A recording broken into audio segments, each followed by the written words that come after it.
কি ছিল?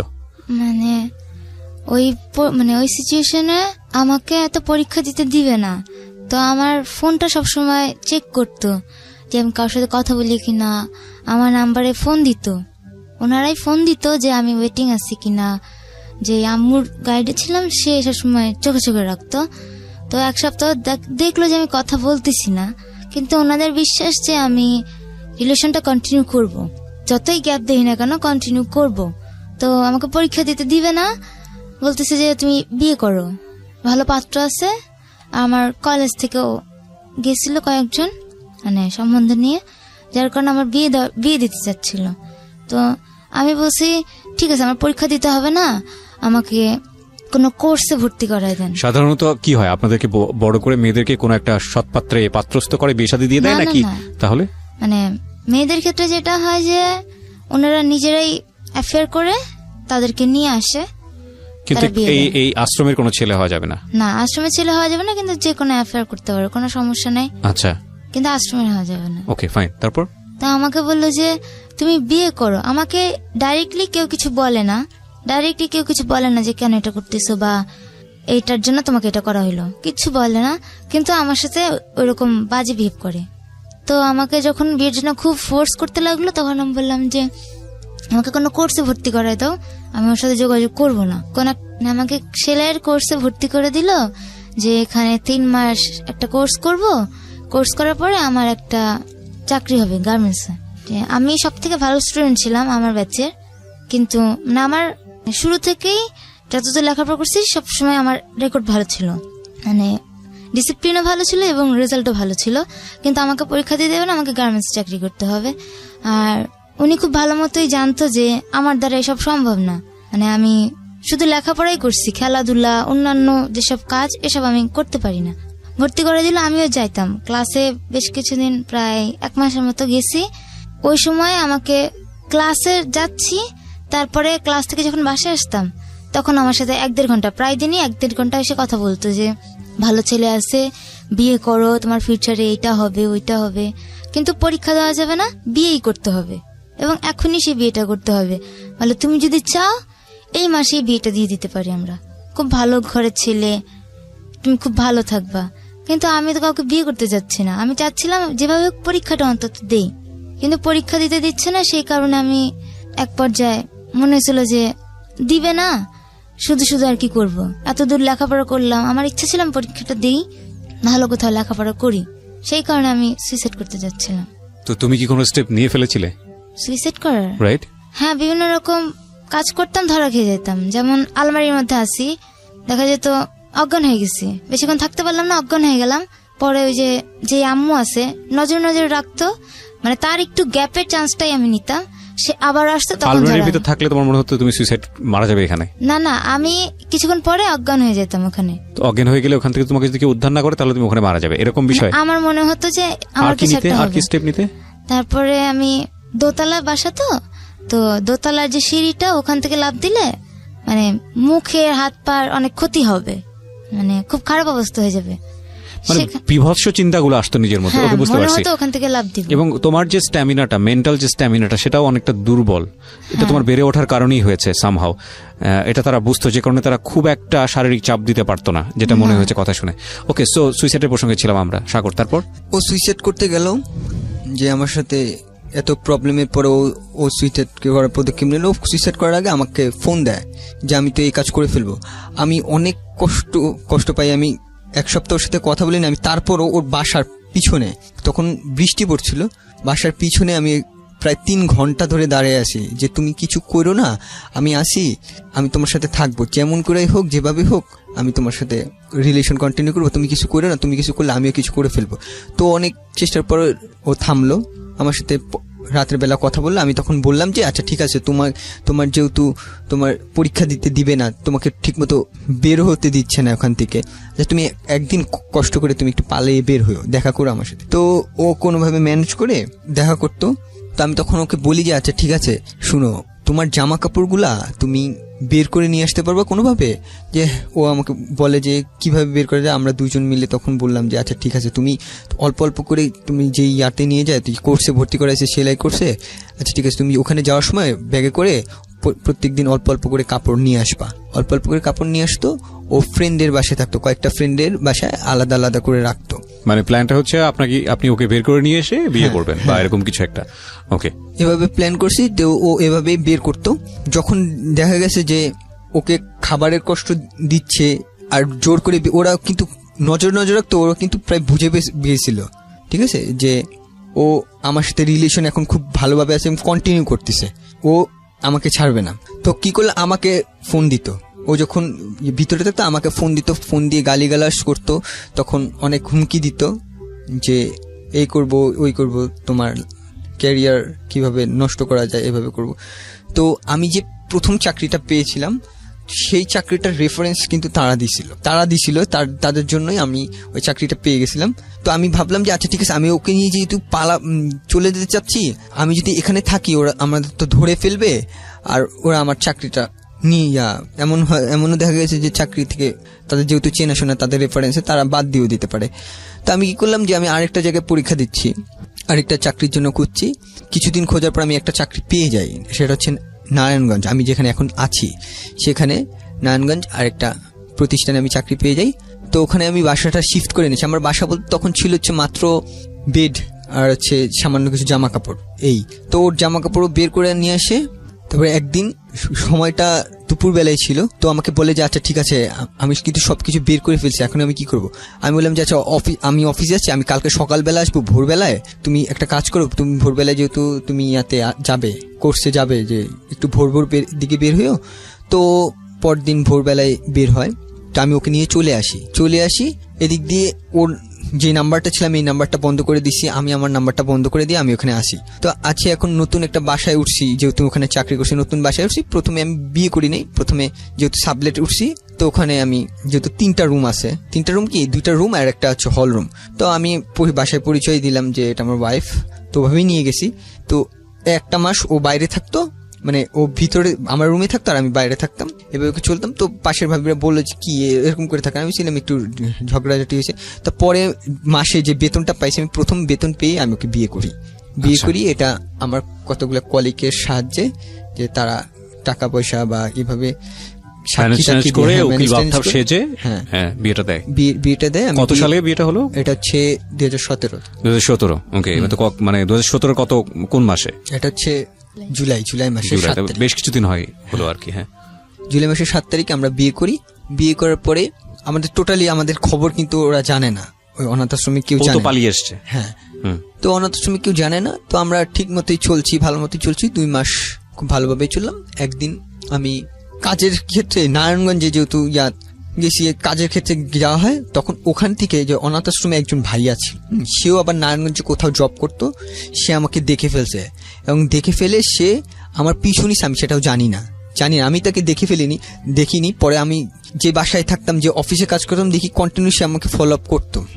তো এভাবে করে সে আমার প্রত্যেকটা খবর জানে, আমি কোন দোকান থেকে লোড করতাম, দোকানে আমি দেখা গেত আমি প্রত্যেকদিন কিন্তু লোড করা লাগতো, যেহেতু আমি চাকরি করি, আমার চাকরির ক্ষেত্রে তো আর বাইরে বের হইতে পারবো না। আমার অফিসটা এমন জায়গায় ছিল, যদি মোবাইলে টাকা না থাকে তাহলে আমার অনেক দূর যেয়ে তারপর মোবাইলে টাকা ভরতে হয়। তাই প্রত্যেক রাতের বেলা আমি বাসায় ঢোকার আগে মোবাইল নাম্বারটা লোড করে তারপর ঢুকি। তো ওখান থেকে ও পেয়ে যায় নাম্বারটা, একদিন আমি অফিসে আছি, তো ওখান থেকে ফোন আমি নর্মালি তো চিনি না, আননোন নাম্বার, তো ফোন ধরছি। তখন আমার কথা জিজ্ঞেস করে যে তুমি কোথায়, আমি বলছি কে বলছেন, তারপর পরিচয় দেয়, তারপর বলে যে আমি কিন্তু জানি তুমি কোথায় থাকো, কোথায় চাকরি করছো, সবকিছুই জানি, আমাদের কাছে সবকিছু খোঁজ খবর আছে, তোমাকে দেখছে এখানে, তোমার বাসা এখানে। যখন দেখি সবকিছু এক্স্যাক্ট বলে দিচ্ছে, তো আমাকে জিজ্ঞেস করছে তোমার কাছে পাপিয়া গেছে কিনা।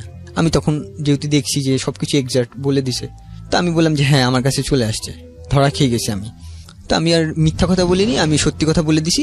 তো বলছে যে আচ্ছা তোমরা কি বিয়ে করছো, আমি বললাম যে হ্যাঁ বিয়ে করছি। আচ্ছা ঠিক আছে তুমি আসো। এটা কে জিজ্ঞেস করেছে? ওই যে ওখান থেকে আশ্রমের অথরিটি। হ্যাঁ অথরিটি। ওকে, তো তোমরা কি বিয়ে করছো, আমি বলছি হ্যাঁ আমরা বিয়ে করে ফেলছি। তো বলে যে আচ্ছা ঠিক আছে আসো দেখি, কাবিন নাম্বারটা নিয়ে আসো। তো আমার ভয় লাগছে যে আমি ওকে বলি যে আমি একটু ঘুরে আসি, আমি প্রথমে জানাইনি, ঠিক আছে। তো আমি আসি অনাথ আশ্রমে। তো আসার পর আমাকে প্রচন্ড মারধর করে, যেহেতু আমি করি, অনেক মারধর করা হয়। আমার বাম পায়ে অনেক বড় আঘাত পাই। তো তারপরে কারা মারে আপনাকে? ওখানে ভিতরেই অথরিটি মারে? হ্যাঁ, মানে যারা মেরেছে তারা কি ওখানকার ম্যানেজমেন্টের কেউ? ম্যানেজমেন্টের ছিল। তারপর ওরা যাকে ভাই বলতো, ওখানকার ছেলেমেয়েরা, যারা আশ্রমের ছেলেমেয়েরা, তারা মারে? ছেলেরা মারছে। আচ্ছা, যে ও যে ঘরে থাকতো সেই ঘরের যে ভাই ছেড়া ছিল। ওকে ওকে, ইন্টারেস্টিং। মানে ওরা মনে করতেছে ওর বোনকে নিয়ে গেছেন আপনি। আচ্ছা, তারপর অনেক মারে, আমি বাম পায়ে প্রচন্ড জখম হই, খুব খারাপ অবস্থা হয়ে যায়। তো আমি পরে ওকে ফোন দিই যে আচ্ছা আমার তো এই অবস্থা হয়ে আছে, তুমি কাবিননামাটা নিয়ে আসো। ঠিক আছে। তো ওই সময় জানতে পারি আমাকে পুলিশ কেসও করা শেষ আমার নামে। কেসও করছে, যেদিন ও পালিয়ে আসছে সেদিনই বলে কেস করছে। তো পুলিশ আসলেও আমাকে ভিতরেই আটকে রাখা হয়। তো ও তো নতুন গেছে ওখানে, ও কোথাও বাইরে টাইরে যায় না। তো আমি ওকে বললাম যে ও তো একা আসতে পারবে না, আমাকে দেন, আমি ওকে বলে দিই। আমি ওকে মোবাইলে বলে দিছি যে কিভাবে আসতে হয়। তো ওভাবে ও আমার কথা শুনে আসে কাবিননামাটা নিয়ে আসে। তো পরবর্তীতে কাবিননামাটা দেখে যে আসলে বিয়ে হয়ে গেছে। প্রাপ্তবয়স্ক যেহেতু তারা আর কিছু করতে পারেনি, পুলিশ কিছু করেনি না। তারপর আমাকে 2 বার হাজিরা দেওয়া লাগে। কোথায়? পুলিশের কাছে। কেন হাজিরা দিতে হবে? হাজিরা দিতে হলে তো আপনি হাজিরা দেবেন কোর্টে। পুলিশ কি করে, মানে পুলিশের রোলটা কি ছিল এখানে? পুলিশের দিকে তারা কেস করার পরে যে কেস করেছিল, তো আপনি থানায় গিয়ে হাজিরা দিয়েছেন? থানায় গিয়ে কি বলেছে ওখানে, কি করেছে? যে তাদের ধারণা ছিল যে তারা ওখান থেকে বলছে যে আমি মেয়েকে নিয়ে পালিয়ে গেছি। আচ্ছা, বুঝতে পেরেছি। মেয়েকে নিয়ে পালিয়ে গেছি, এটা হচ্ছে। পুলিশ তো কোনো হ্যারাসমেন্ট করেনি আপনাদের? না। ওকে, ফাইন, ভেরি গুড। হ্যাঁ, যা হয় কাবিননামাটা দেখায়, তারপর কেস উঠায় না। তারপর ওই দিন আমাদের ওরা উঠায় নাই। তখন উঠায় নাই। তখন আমাদের ওই দিন ছেড়ে দেওয়া হয়। আমি বাম পায়ে প্রচন্ড জখম অবস্থায় আমি বাসায় আসি। আমার ওয়াইফ অসুস্থ, ওই সময় আমাকে সেবা করে। আমার এমনিতেই আমি আমার চাকরিটা কন্টিনিউ করতে পারিনি। তারপর আবার ঢাকায় যাওয়া, পুলিশের কাছে থানায় গিয়ে হাজিরা দেওয়া। 2 দিন হাজিরা দেওয়ার পরে যখন আমি নিজেই বলছি আচ্ছা আমরা তো বিয়ে করে ফেলছি, এখন কেসটাকে পরবর্তীতে কেসটা উঠিয়ে নেওয়া হয় আমাদের। তো ওই মাসে আমার প্রচন্ড অসুস্থ, আমার পা ভেঙে গেছে। তারপর আমার ওয়াইফ অসুস্থ, আমি অনেকদিন আমার অফিস গ্যাপ হয়ে যায়। তো অফিসে আমি যেই গার্মেন্টস সেক্টরে ইঞ্জিনিয়ার ছিলাম, তো তারা বলে যে আচ্ছা আপনার আর কন্টিনিউ করা লাগবে না, জবটা ছেড়ে দেয়। হ্যাঁ, তারাই বলে যে আচ্ছা পরদিনই সেই রিজাইন লেটারটা নিয়ে যান। তা আমি ওখানেকার যে আমাদের জেনারেল ম্যানেজার ছিল জেমস স্যার, তাকে অনেক রিকোয়েস্ট করি যে স্যার আমাকে শেষের উইকেন্ড, বাট তারা আমার জায়গায় আরেকজন লোক নিয়ে নিছে এরই মধ্যে। তো আমি ভাঙা পা নিয়ে গেছি অফিসে, রিজাইন লেটারটা নিয়ে এসে আমি ওয়াইফকে জানাই নেই তখনও যে আমার চাকরিটা নাই আর। কারণ আমার ওয়াইফ তখন অনেক বেশি অসুস্থ হয়ে পড়ছে। কারণ ভারী কাজ করতে হতো না, আমি কষ্ট করে চলতেছি। সেদিন আসলাম বাসায়, ওর জ্বর ছিল, আমি নিজেই করলাম, মাথায় পানি দিয়ে দিলাম। তখন ও জানে না, তখন আমার দিকে তাকালে যে আজকে তুমি আগে আসি না, তোমার অসুস্থ তো তুমি, এই জন্য আগে আসলাম। তারপর বললে না তোমার চোখ তো অন্য কথা বলতেছে তুমি। তারপরে রাতের বেলা অনেকক্ষণ পর বলছি যে আমার চাকরিটা এই অবস্থা চলে গেছে, আমার অনেকগুলো গ্যাপ হয়ে গেছে এই কারণে।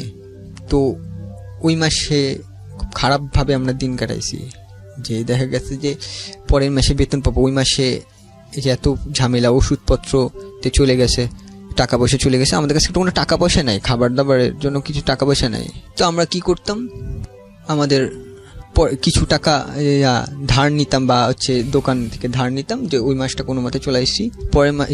পরের মাসে যে বেতনটা পাইছি, আমি আগের মাসে তো চাকরি করছি যতদিন, 25 দিনের মতো চাকরি করছি, তখন 12,000 টাকা দেয়। তো 12,000 টাকা পেয়েছিলাম। টাকা পাওয়ার পর বাসা ভাড়া, দোকান ভাড়া, দোকানের সদাই যে বাকি নেওয়া হয়েছিল সেগুলি দেওয়ার পরে আমাদের হাতে খুব অল্প থাকে। সেই অল্প টাকা দিয়ে ওর চিকিৎসাও ঠিক মতো হয় না, ও কিছুদিন পর অসুস্থ হয়ে যাচ্ছে। চিকিৎসার জন্য কিছু টাকা রাখলাম, বাজারের জন্য কিছু টাকা রাখলাম, আর আমি নতুন চাকরিও তো খুঁজতে হবে।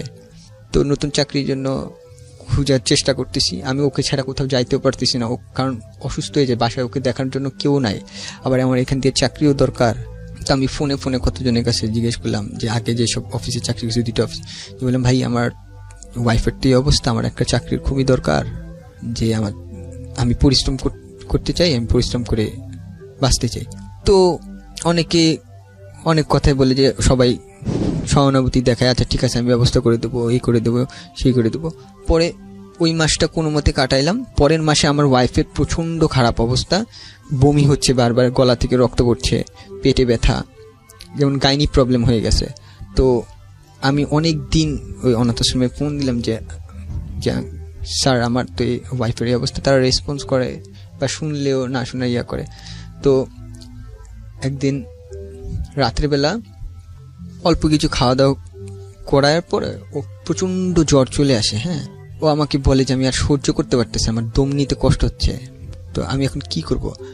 তো ওই দিন রাতের বেলা আমার মনে আছে আমি প্রায় 2 ঘন্টা ফোন দিছি, কেউ রেসপন্স করে নাই। পরদিন সকালবেলা আমি খুব ভোরবেলায় ফোন দিছি, পরে ধরছে। তো বললাম যে স্যার আমার ওয়াইফের তো খুব খারাপ অবস্থা, এটা যদি ডাক্তার না দেখাই তাহলে খুব খারাপ হয়ে যাবে আমার ওয়াইফের সাথে। তো ওনারা বলে যে আচ্ছা ঠিক আছে নিয়ে আসো। আমার ওয়াইফ হাঁটতে পারে না, আমি কোনো মতে কষ্ট করে নিয়ে গেছি। ও গাড়িতে উঠছে, ঠিক মতো বসতে পারতেছে না, পুরো চোখ মুখ লাল হয়ে গেছে। তো পেট ব্যথায় ওর ব্লিডিং শুরু হয়েছে, ইয়াতেই মুখ থেকে ব্লিডিং পড়তেছে, ব্লাড পড়তেছে ইয়াতে গাড়িতেই। তো আমি কোনো মতে নিয়ে গেলাম। তো ওখানে ঢুকতে দিবে না প্রথমে, অনেক মানে ওয়েট করাচ্ছে। আমি তখন অনেকবার ফোন দিলাম যে আমার ওয়াইফের খারাপ অবস্থা আছে, আপনারা একটু তাড়াতাড়ি ঢুকতে দিলে আমার খুব দেখা করে আমি চলে যাব। কিছু আর্থিক সাহায্যের জন্য আসছিলাম, আর হচ্ছে কিছু চাকরির জন্য রেফারেন্স যদি দেয় ওরা, এই 2টা কারণে আসছি। তো আসছি আধা ঘন্টা কথা বলে, তা আমাদের প্রথম অনেক খারাপ ব্যবহার, মানে বাজে কথা বলা, তোমার এই করছো সেই করছো। তো তারপরও তারা আমাদের 2000 টাকা দেয়। তারা আমাদের ওই দিন অনেক বেশি উপকার করছিল। অন্তত আমার ওয়াইফের যে কন্ডিশন ছিল, 2000 টাকা আমার ওয়াইফের জন্য অনেক বেশি কাজের ছিল। আমি ওই 2000 টাকা পাইছি। তারপরে আমার ওয়াইফকে নিয়ে ডাক্তারের কাছে গেছি, গাইনি ডাক্তার দেখালাম, অনেক বড় প্রবলেম হয়েছিল। তো 1 মাসের ওষুধ লিখে দেয়। 1 মাসের ওষুধ কেনার টাকা ছিল না আমার কাছে যেহেতু। তো আমি 10-12 দিনের ওষুধ কিনি। ওষুধ কেনার পরে আর কিছু বাজার নিয়ে আসি, যে আচ্ছা ঠিক আছে ওষুধ খালি তো ওষুধ খেলে হবে না, বাজারও তো লাগবে। তো বাজার কিনে নিয়ে আসি। এভাবে করে মোটামুটি একটু সুস্থ বা একটু কথা বলতে পারে, বা আগের মতো ব্যথা যন্ত্রণা করে না, বা রক্ত পড়াটা একটু কমে গেছে। তো তখন কি করলো, আমাদের যে ছিল, যে দোকানে আমরা সদাই নিতাম বা বাকি নিতাম, সে দোকানদার বলে আচ্ছা ঠিক আছে আপনার তো চাকরি না, আপনি চাকরির কোনো ব্যবস্থা করতে পারবেন না, আপনি সদাই নেওয়া বন্ধ করে দিয়েছে। পুরো সদাই নেওয়া বন্ধ। আমার বাসা ভাড়া 1 মাসে দিছি, পরে বাকি হয়ে গেছে।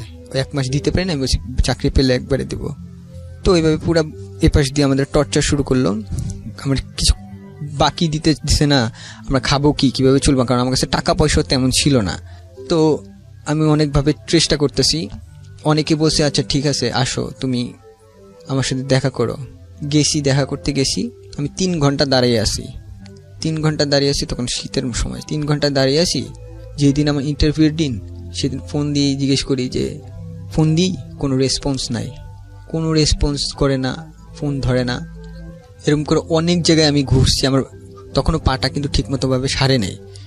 আমার পায়ে অনেক বড় একটা ক্ষত হয়ে গেছিল, তখন আমি করেই চলছি। তো আমার ওয়াইফ এ পাশে বাসায় আসে, তো আমি আসতাম। আইসা এমন দিন গেছে যে ওই মাসে আমরা ভাতের মুখ দেখি নাই, পর্যন্ত ভাত খাই নাই। মনে পড়ে না আমার 30 দিনের মধ্যে আমরা কয়েকদিন ভাত খেয়েছি। কিভাবে থাকতে তাইলে? আমাদের দেখা গেছে যে সারাদিনে 4টা সিঙ্গারা বা 4টা পরোটা কিনে নিয়ে আসতাম, দুপুরবেলা কিনে নিয়ে আসতাম, 2টা দুপুরবেলা খাইতাম, 2টা রাতের বেলা খাইতাম, এভাবে করে। তো পিউ, মনে হয় না যে ছেলেটাকে জীবনে নিয়ে তুমি ভুল করেছো? এই যত কষ্ট মনে হয় তো মাঝে মাঝে, কিন্তু ভালোবাসি তো। গল্পটা এখানেই শেষ হবে প্রিয় শ্রোতা, আর গল্পটা বড় করব না। কার ভুল ছিল, কি আছে, কি হবে, কিছুই আমরা জানি না। আমরা শুধু জানি যে ওরা একটা বিশাল সমুদ্র পাড়ি দেওয়ার জন্য দুজনে হাত ধরেছে, এবং এই যে লাস্ট শব্দটা ভালোবাসিত, এই ভালোবাসিতর শক্তিটা এত বেশি হোক যাতে করে সমুদ্রটা ওদের করতো ওই সময়টাতে, যে আপনার জন্মটা কেন। আমার খুব খারাপ লাগতো যখন স্কুলে যখন মাদার্স ডে হিসেবে সবাই আসতো, মাদার্স ডে ফাদার্স ডে হইতো, যখন সব মা বাবারা আসতো। আমার সময় কেউ ছিল না আমার কাছে, মানে কেউ আসতো না আমার জন্য। যে পরীক্ষার রেজাল্ট বেরোইছে, সব মা বাবারা আসতেছে, আমার কেউ ছিল না বলে আমার কেউ আসতোই না। আমি একা একা আমার রেজাল্ট কার্ড সবকিছু আমি নিজেই নিতাম, বা আদর করবে কেউ, আদর করার মতো তখন কেউ ছিল না। তো বন্ধু বান্ধব খুব ভালো ব্যবহার করতো আমার সাথে, সবাই জানতো যে আমি এই প্রতিষ্ঠান থেকে মানুষ হচ্ছি, আর ম্যাডামরাও জানতো। তো আমার একজন ম্যাডাম ছিল, তিনি আমাকে মা বলার অধিকার দেয়, যে তুমি আমাকে, তোমার যদি খুব কষ্ট হয় তাহলে তুমি আমাকে মা বলে ডাকো। আমি তাকে কোনো সময় ম্যাডাম বলিনি, তারপর থেকে আমি সবসময় মা বলে রেখেছি, এবং সে মায়ের মমতা দিয়ে আমাকে বড় করছে যতদিন আমি ওই স্কুলে পড়াশোনা করছি। আমার যত সব হেল্প লাগে তিনি করছে, পড়াশোনার দিক দিয়ে, আর্থিক দিক দিয়ে। তো আমার যখন ফ্রেন্ডের মাধ্যমে আমি ইসলাম ধর্ম গ্রহণ করি, তো ওখানে আমি তখনও জানাইনি, আর প্রতিষ্ঠানে তখনও জানাইনি যে আমি ইসলাম ধর্ম গ্রহণ করেছি। তাদের কিছু ছিল, রেস্ট্রিকশন ছিল যে তাদের, বাট আমি ভয়ও পেয়েছিলাম, এই জন্য জানাইনি। আর তাদের অনেকগুলো নিয়ম ছিল, আমি লুকিয়ে লুকিয়ে আমাদের বন্ধু বান্ধবের সাথে আমি তাদের কিভাবে কোরআন শরীফ পড়তে হয়, কিভাবে নামাজ পড়তে হয়, কিভাবে রোজা রাখতে হয়, এগুলো শিখেছি। আমি লুকিয়ে লুকিয়ে নামাজ পড়তাম তখন, যে বাসার উপরে আমি যতদিন ছিলাম হোস্টেলে, সবাই দেখা গেছে যে মসজিদে নামাজ পড়তেছে, কয়েকজন ফ্রেন্ড আমাকে নিয়ে যাইতো, যখন নিয়ে যেয়ে আমরা বাইরে যেয়ে নামাজ পড়তাম, আমি নামাজ পড়তাম। তো আমি ওই সময় শুভ ভাইয়ের সাথে কথা বলি যে, শুভ ভাই আমি তো এই পরিস্থিতির মধ্যে আছি, আমি যতদিন আমাকে হেল্প করবে এরা, ততদিন আমি প্রকাশিত করতে পারবো না। তো শুভ ভাই আমাকে সুযোগ করে দেয় যে শীতে সে আমাদের হোস্টেলের পাশে একটা বাসা ভাড়া নেয়। সে যেহেতু আমাকে ইসলাম ধর্ম গ্রহণ করে, সে আমাকে খুব স্নেহ করতো, তো আমাকে সে ওখানে ব্যবস্থা করে দেয় নামাজ পড়ে, তোমার 5 ওয়াক্ত নামাজ যদি পড়তে চাও তুমি আমার বাসায় এসে পড়তে পারো। আচ্ছা। তো আমি এইভাবেই কন্টিনিউ করতাম, যে দেখা যেত আমি খালি ফজরের নামাজটা পড়তে পারতাম না তার বাসায়, ফজরের নামাজটা আমি আমার রুমেই পড়তাম, আর বাকি সব নামাজটা আমি তার বাসায় পড়তাম। তারপর আমি এইভাবে বড় হচ্ছি, বাট আমি খুব করে চাইতাম যে আমার সবাই জানুক ইসলাম ধর্ম গ্রহণ করেছি, সবাই জানুক, বা অনাথ আশ্রমের সবাই জানুক যে আমি ইসলাম ধর্ম গ্রহণ করেছি। বাট কেউ এই জিনিসটা মানতে পারবে না কি, সেজন্য আমি বলিনি কাউকে। তো আমি এভাবে করে ক্লাস 9-এ উঠি। 9-এ ওঠার পরে শাহনাজ ম্যাডাম চলে যায়, স্কুল থেকে চলে যায়। এভাবে করে আমি এসএসসি পরীক্ষা দিই। এসএসসি পরীক্ষা দিই 2010। কবে থেকে আপনার? আমি ছোটবেলায় যেখানে মানুষ হয়েছি সেখানে যেতাম, মাঝে মাঝে যাইতেন, মানে শেকরের যেখানে আসলে। হ্যাঁ, ওকে। তো অকেশনে যেতাম, তো অকেশনে এক অকেশনে গেছি, সেটা ঈদ ছিল। তো আমি ওখানে ঘোরাঘুরি করি, সবার সাথে কথাবার্তা বলি। তো কথা বলতে বলতে আমি একজন মেয়েকে দেখতে পাই, একটা মেয়েকে দেখতে পাই। তো আমি জিজ্ঞেস করি আমার বোনকে যে, আচ্ছা এই মেয়েটা কে, বোনটাকে ওইখানে পরিচিত কেউ একজন ছিল যে আপনার বোন? ওকে ওকে। জিজ্ঞেস করি যে এই মেয়েটাকে, নাম কি, কোন ঘরে থাকে? তো ও নাম বলে পাপিয়া। আমি ঘর বলতে কি এরকম অনেক ঘর আছে ওখানে? হ্যাঁ, ঘর আছে। আচ্ছা। আর মেয়েরা শুধু আলাদা করে থাকতো, ছেলেরা আলাদা করে থাকতো, তাই কি? না না, একই ঘরের মধ্যে কম্বাইন্ড হিসেবেই থাকতো, ছেলে মেয়ে একসাথে থাকতো। মানে যারা এক ঘরে থাকতো তারা ভাই বোন জানতো নিজেদেরকে, তাই কি? ওখানে হাউস হচ্ছে 15টা। আচ্ছা। তো 15টা হাউসে 10 থেকে 12 জন করে বাচ্চা থাকতো পার হাউসে। একই বয়সের কি তারা? না না না, বিভিন্ন বয়সের থাকতো, তবে মানে 7-8 বছরের বেশি নিত না ওখানে। আচ্ছা। কত বছর পর্যন্ত এলাও করতো থাকতে? ওখানে 12-13 বছর পর্যন্ত ছেলেরা থাকতো, তারপরে তাদেরকে আলাদা জায়গা দিতে হতো, ওখানকার আরেকটা শাখায় পাঠানো হতো। আচ্ছা। শুধুমাত্র ছেলেরা। আর মেয়েরা যারা মানে ম্যাট্রিক ইন্টার পরীক্ষা পর্যন্ত ওখানেই থাকতো, তারপরে তারা বিভিন্ন জায়গা লেখাপড়া করার জন্য যাইতো, এবং সেখানেই তাদের হোস্টেলের ব্যবস্থা করা হতো। তারা ওখানে থাকতে পারতো না, কারণ মানে আমরা চলে যাচ্ছি, নতুন আসবে, সেই কারণে ওখান থেকে আমাদেরও চলে যেতে হতো। তো মা কি থেকে যেতেন নাকি মা বদল হতেন? না, মা বদল হতেন একটা নির্দিষ্ট টাইম পর, যেমন তার বয়স হয়ে গেছে বা সে অসুস্থ হয়ে গেছে, তার পক্ষে সম্ভব না, তখন বদল হতেন। এছাড়া মা মানে কন্টিনিউয়াসলি থেকে যেতেন, মা নতুন নতুন বাচ্চা পেতেন, তাদেরকে সন্তানের মতো লালন করতেন। ঈদ যে কোনো অকেশনে সে বাসায় যেত না, আমাদের সাথে তাকে ঈদ করতে হবে। এই মারা সাধারণত কারা? এরা কারা? ওনারা মানে ফ্যামিলিতে মনে করেন কোনো সমস্যা হলে, হাজবেন্ডের সাথে অনেকের ছাড়াছাড়ি হয়ে যায়। আচ্ছা আচ্ছা। অনেক রকম সমস্যা থাকে ফ্যামিলির, মানে ফ্যামিলি থেকে বঞ্চিত, বিভিন্ন জায়গা থেকে বঞ্চিত, নিজের লাইফ নিজেকে কন্টিনিউ করতে হবে। ফ্যামিলি আছে কিন্তু তার নিজের লাইফ নিজেকে কন্টিনিউ, সে বিবাহিত, অবশ্যই বিবাহিত, কিন্তু তার নিজের লাইফ নিজেকে কন্টিনিউ করতে হবে, সে আর বিয়ে করবে না, বা অনেক রকম সমস্যা থাকে। হাজবেন্ডের সাথে ডিভোর্স হয়ে গেছে, বা হচ্ছে কখনো বাচ্চা হবে না তার, তো এই হাজবেন্ড ছেড়ে চলে গেছে, এরকম সমস্যার কারণে নিরুপায়, এই ধরনের ওনারা যান এবং কিছু কন্ডিশন মেনে নিয়ে তারা মা সাজেন, তাই তো? জি। আমার আসলে এত ইন ডিটেল কখনো জানা হয়নি। প্রথম কথা হচ্ছে, যারা অনাথ আশ্রম দেন যারা কাজ করেন তারা নিশ্চয়ই এই বাচ্চাগুলোর ভবিষ্যৎ কিভাবে ভালো হবে সেটা ভেবেই কাজটা করেন, এবং এখানেও একটা সিস্টেম মেনটেন করতে হয়। সুতরাং সেই জায়গা থেকে অবশ্যই তারা সম্মান পাওয়ার যোগ্য। যুগের পর যুগ ধরে তারা এই কাজটা করে যাচ্ছেন, নইলে এই বাচ্চাগুলোর কি হতো, তাই না? কিন্তু আমরা যেহেতু একটা পরিবারে বড় হই, আমি তো একটা পরিবারে বড় হয়েছি, তুমি করেই বলি তোমাদের দুজনকে, তোমরা যেহেতু পরিবারটা পাওনি, সুতরাং এই পরিবারের জায়গাটা থেকে একটা কষ্ট হচ্ছে তোমাদের দুজনের জন্য। এটা আমার অনেক লিসনারের হচ্ছে, যেটা হয়তো তোমরা বুঝতে পারতেছো না আসলে, কারণ পরিবারের টেস্টটা হয়তো তোমরা কখনোই পাও নাই।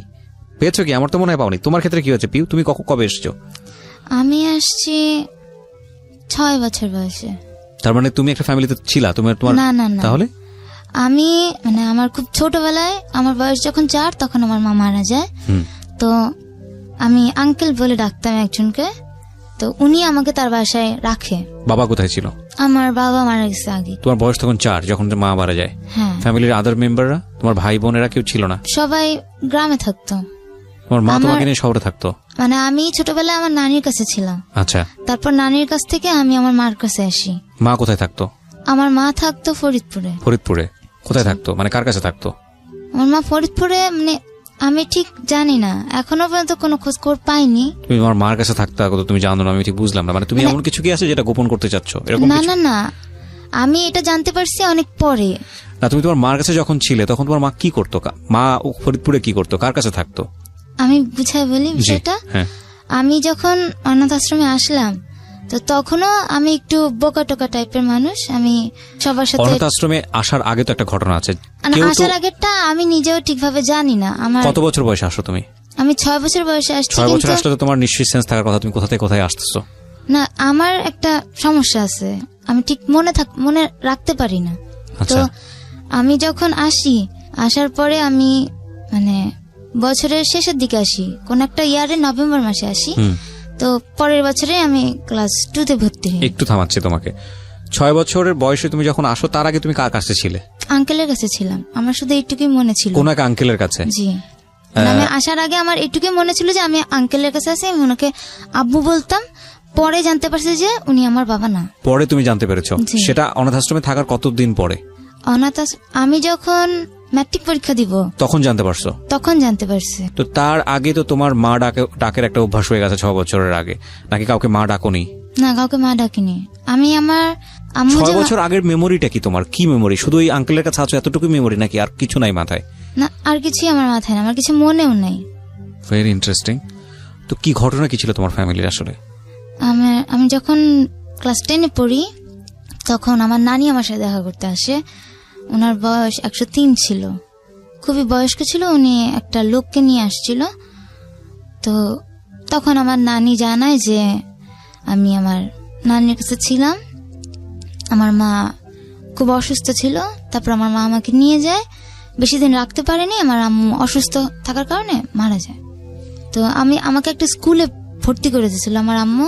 তো স্কুলের হোস্টেলে রাখতো, ওখান থেকে কিছু সুযোগ সুবিধা দিত। আর্থিক অবস্থা ভালো ছিল না, যার কারণে আমার আম্মু হোস্টেলে থাকতাম আমি। কোনো একদিন রাতের বেলা আমার আম্মু মারা যায়। তো পরের দিন আমার স্কুল ছিল, আমি স্কুলে ছিলাম। ওখান থেকে আমাকে নিয়ে আসা হয় বাসায়। নিয়ে আসার পর আমাকে জানানো হয় যে তোমার আম্মু আর নাই। তারপরে খুব ছোট ছিলাম তো আমি ঠিক কান্নাও করি নাই। তারপরে আমাকে ওই আঙ্কেলটা নিয়ে যায় বাসায়। আঙ্কেল অবিবাহিত ছিলেন তখন। এই আঙ্কেলটা আসলো কেন? কোথা থেকে আসলো? এই আঙ্কেলটা মানে ওনাকে আঙ্কেল বলে, উনি স্কুলের টিচার না, বাট স্কুলের সাথে পরিচিত। কোন টিচারদের সাথে তোমার ফ্যামিলির কোনো সম্পর্ক ছিল? না না, কোনোই সম্পর্ক নাই। তো আঙ্কেল তোমাকে কেন অ্যাডপ্ট করলো? ওই ছোটবেলা থেকে আমি মানে যে স্কুলে পড়তাম, তো স্কুলের মালিক যে ওটা এরকম অনাথ আশ্রমের মতোই। আচ্ছা। তো ওনার সাথে ভালো মতো মানে টিচারদের সাথে ভালো সম্পর্ক থাকার কারণে ওনারাই ওনার সাথে আমার পরিচয় করে দেয়। আচ্ছা আচ্ছা। তো উনি খুব মানে আদর করতো আমাকে। খুব ছোট ছিলাম, আর আমি ছোটবেলা থেকেই একটু বোকা টোকা টাইপের। মনে করেন 6 বছর বয়সে অনেকে অনেক কিছু মনে থাকে, কিন্তু আমার কিছুই মনে থাকে। উনি আপনাকে কতদিন রাখে? উনি আমাকে 1-1.5 বছরের মতো রাখে। রাখার পরে তারপরে অনাথ আশ্রমে দিয়ে দেয়? হ্যাঁ, উনি আমাকে ঢাকায় নিয়ে আসে। বাবার কে নিয়ে কোনো ইনফরমেশন দিয়েছে আপনাকে কেউ? না, আমি পরে জিজ্ঞাসা করছিলাম, বলছে যে আমার বাবা মারা গেছে আমার জন্মের আগে। কোথায় ছিল, কি করতে, কিছু বলেনি? না, আমার বাবা কিশোরগঞ্জে ছিলেন। আচ্ছা। তো মারা গেছে, মারা যাওয়ার পর আমার আম্মু চলে আসে ফরিদপুরে। আচ্ছা। আমার আম্মু সিলেটে ছিল, তো উনি ফরিদপুর চলে আসে। তো বাবার বাড়িতে, বাবার ভিটামাটি, বাবার তোমার না, কোনো কেউ আমার সাথে যোগাযোগ করে নাই, বা আমার আম্মুর ফ্যামিলির সাথে কেউ যোগাযোগ করে নাই। তারা বিয়ে করেছিল কেন, মানে দুজন দুজনকে পছন্দ করে এরকম কোনো কিছু? না না না, ফ্যামিলিতেই আমি ঠিক এটা বলতে পারবো না। আমার নানি আমাকে যতটুকু বলছে আমি ঠিক নানি ততটুকু নিশ্চয়ই জানি। এতদিনে বেঁচে নেই। না না না, তখন বয়স ছিল 103, উনি হাঁটতে পারেন না। তোমার বাবার ঠিকানাটা কোথায়, মানে কোথায় থাকে, বাড়ি কোথায়, কি অবস্থা, কিছু তুমি জানো না? না, আমি আর খোঁজ বিয়ের নয়? পরবর্তীতে আমি খোঁজ নিয়েছি, সেটা ধারাবাহিকভাবে বলবো। Okay fine. আমরা যে জায়গাটায় ছিলাম, যে আপনি তখন ক্লাস 9-এ, রাইট? ক্লাস 9-এ থাকা অবস্থায় আপনার এই পাপিয়ার সঙ্গে পরিচয় এবং পাপিয়াকে ভালো লেগে যায়, এই কারণে পাপিয়ার নামটা আপনি জানলেন। পাপিয়া তখন কোন ক্লাসে? আমি তখন 6-এ হবে। 6-এ। বলেন তারপর। তো আমি জিজ্ঞেস করি আমার বোনকে যে এই মেয়েটা কে, কোন ঘরে থাকে, নাম কি। তো আমাকে বলে যে নাম পাপিয়া, এত নম্বর ঘরে থাকে। তো ওখান থেকেই আমি ভালো লেগে যায়, প্রথম দেখাতে খুব ভালো লেগে যায়। তা আমি ওকে দেখার জন্য যেসব অকেশনে আমি না যেতাম, আমি তখনও কিন্তু জানাইনি যে আমি কিন্তু মুসলিম হয়ে গেছি। দেখা গেছে যে কোনো পূজা হচ্ছে ওই ঘরে, আমি পূজাতে সচরাচর আগে যাইতাম না। তো আমি ওই সময় যাওয়া শুরু করছি। আমি কোনো রীতি রেওয়াজ মানি না, বাট আমি ওকে দেখতে চাই, জাস্ট দেখতে ভালো লাগে। যে ওর ঘরটা একটু আমার ঘরের সামনেই ছিল, তো ওকে দেখা যেত, তো আমি এর জন্য যাইতাম। তো এরকম করে কতদিন পার আমি ওকে বলিও নেই সাহস করে যে তোমার নাম কি। আমি নিজে জিজ্ঞেস করিনি যে তোমার নাম কি, কোন ক্লাসে পড়ো, কিছুই জিজ্ঞেস করিনি। কারণ ও দেখতাম যে ওর আচার আচরণ, যে আমি জিজ্ঞেস করছি আমার বোনকে ওর আচার আচরণ কীরকম, বা ও কীরকম ভাবে মানুষের সাথে মিশে। তো বলে ও কোন ছেলের সাথেই কথা বলে না। তা আমি ওর যাইনি, যে আচ্ছা ঠিক আছে ও কোনো ছেলের সাথে কথা বলে না যেহেতু, আমি আর যাব না ওর কাছে। তো আমি ওভাবে করেই খালি দেখতে আসতাম। তো আমার এসএসসি পরীক্ষা শুরু হয়ে গেছে। এসএসসি পরীক্ষার সময় তো আমাকে দোয়া নিতে হয়, আমি আবার যাই ওখানে। তো তখন কিছু একটা পার্টি হচ্ছিল, যে দেখা যাচ্ছে মাসের শেষে কিছু ভালো খাবার দাবার সব বাসা থেকে একসাথে নিয়ে কিছু পার্টি। ও পার্টিতে আমি যাই, যেহেতু আমাদের পরীক্ষার 2 মাস বাকি আছে। তো সব ঘরে দোয়া নিতে যাই, আমি ওর বাসায়ও যাই। ওর বাসায় আমি অনেকক্ষণ থাকি। তো প্রথম ওর কাছে জিজ্ঞেস করি তোমার নাম কি। ও আমাকে জাস্ট বলে পাপিয়া। তো তারপরে আর ওর আমার সাথে কথা বলে না, চলে যায়। তো আমি এসএসসি পরীক্ষা দিলাম। এসএসসি পরীক্ষা দেওয়ার পরে আমার যেহেতু কেউ না, আমাকে নিজের ডিসিশন নিজেই নিতে হবে। ওখান থেকে বলে দিছে যে তুমি তোমার নিজের ডিসিশন নিবা, যেহেতু তুমি এসএসসি পরীক্ষা দিছো, তুমি কোথায় ভর্তি হবা, কিসে পড়বা, কোন বিষয় নিয়ে পড়বা, সব নিজেই বলবা। তো আমি নিজেই ডিসিশন নিলাম। তো দেখা গেছে যে আমার এতটুকু মনে হলো, যেহেতু আমি এতিম, আমাকে নিজে বড় কাজ করে খাইতে হবে। তো আমি যদি জেনারেল লাইনে পড়ি তাহলে আমার পড়ার সময়টা অনেক বেশি হয়ে যায়। আমি যদি কারিগরি লাইনে পড়ি তাহলে আমি অল্পতে কোনো পড়াশোনা শেষ করে আমি কাজ করতে পারবো। তো আমি কারিগরি লাইনে চলে যাই, আমি নরসিংদীতে ভর্তি হই। নরসিংদীতে ভর্তি হওয়ার পর টোটালি আমি ওখান থেকে তো প্রথম সেমিস্টার ক্লাস করি নেই, আমি ঢাকায় চলে আসতাম। ঢাকায় চলে আসি স্কুলে, ও যে আমার পাপিয়া যে স্কুলে পড়তো সেই স্কুলে আসতাম ওকে দেখার জন্য। প্রথম সেমিস্টারটা এভাবেই গেল। প্রথম সেমিস্টার খুব খারাপ হয়ে যায়, আমার রেজাল্ট সবচেয়ে লো রেজাল্ট হয়। তো এরপর থেকে আমাকে ওখান থেকে বের করে দিবে, যে আমার রেজাল্টটা খুব খারাপ ছিল বলে বের করে দিবে, পড়াশোনা করো না তুমি, থাকা থেকে লাভ কি, ইঞ্জিনিয়ারিং কোর্স পড়াশোনা না করলে চলবে না, এবং অনেক করে বকাঝকা করে। তো আমি আর যাইতে পারি না ওকে দেখার জন্য। তো পরে সেকেন্ড সেমিস্টার থেকে আমি, ওরই এক বন্ধু ছিল, ছেলে বন্ধু, যে আমাকে ভাইয়া বলে ডাকতো, তার সাথে আমার কথা হয়। ঠিক আছে, ফেসবুকে নক করি, যে সবার কথাই জিজ্ঞেস করি। আমি ইনডাইরেক্টলি ভাবে ওর কথা জিজ্ঞেস করি সবসময়, যে তোদের ব্যাচের কে সবচেয়ে ভালো স্টুডেন্ট। সবাই বলে যে পাপিয়া ভালো স্টুডেন্ট। আমি বলছি তুই পাপিয়ার মতো পড়াশোনা করিস না কিছু, যে পাপিয়াকে দেখছি যে তোর চেয়ে একটু বোকাশোকা আছে, সহজ সরল, ও কিছু বুঝে না, তুই তো চালাক আছিস, তুই ঠিক মতো পড়াশোনা কর। এভাবে করে আমি প্রত্যেক দিন খোঁজ খবর নিতাম। তো ওখানে পড়াশোনা করতেছি, ওর পাপিয়ার এসএসসি পরীক্ষা তখন শেষ হয়ে যায়। ও তখন ভিতরে অনাথ আশ্রমে যে কিছু বাচ্চারে পড়াশোনা করায়। তো পড়াশোনা করে পড়ে, যেহেতু কোনো টিচার রাখেনি বাচ্চাদের পড়াশোনার জন্য, যেহেতু ওকে দিয়ে পড়াচ্ছে, তো ওখান থেকে কিছু টাকা পায়। তো ওখান থেকে একটা ও মোবাইল কিনে এবং সিম কিনে।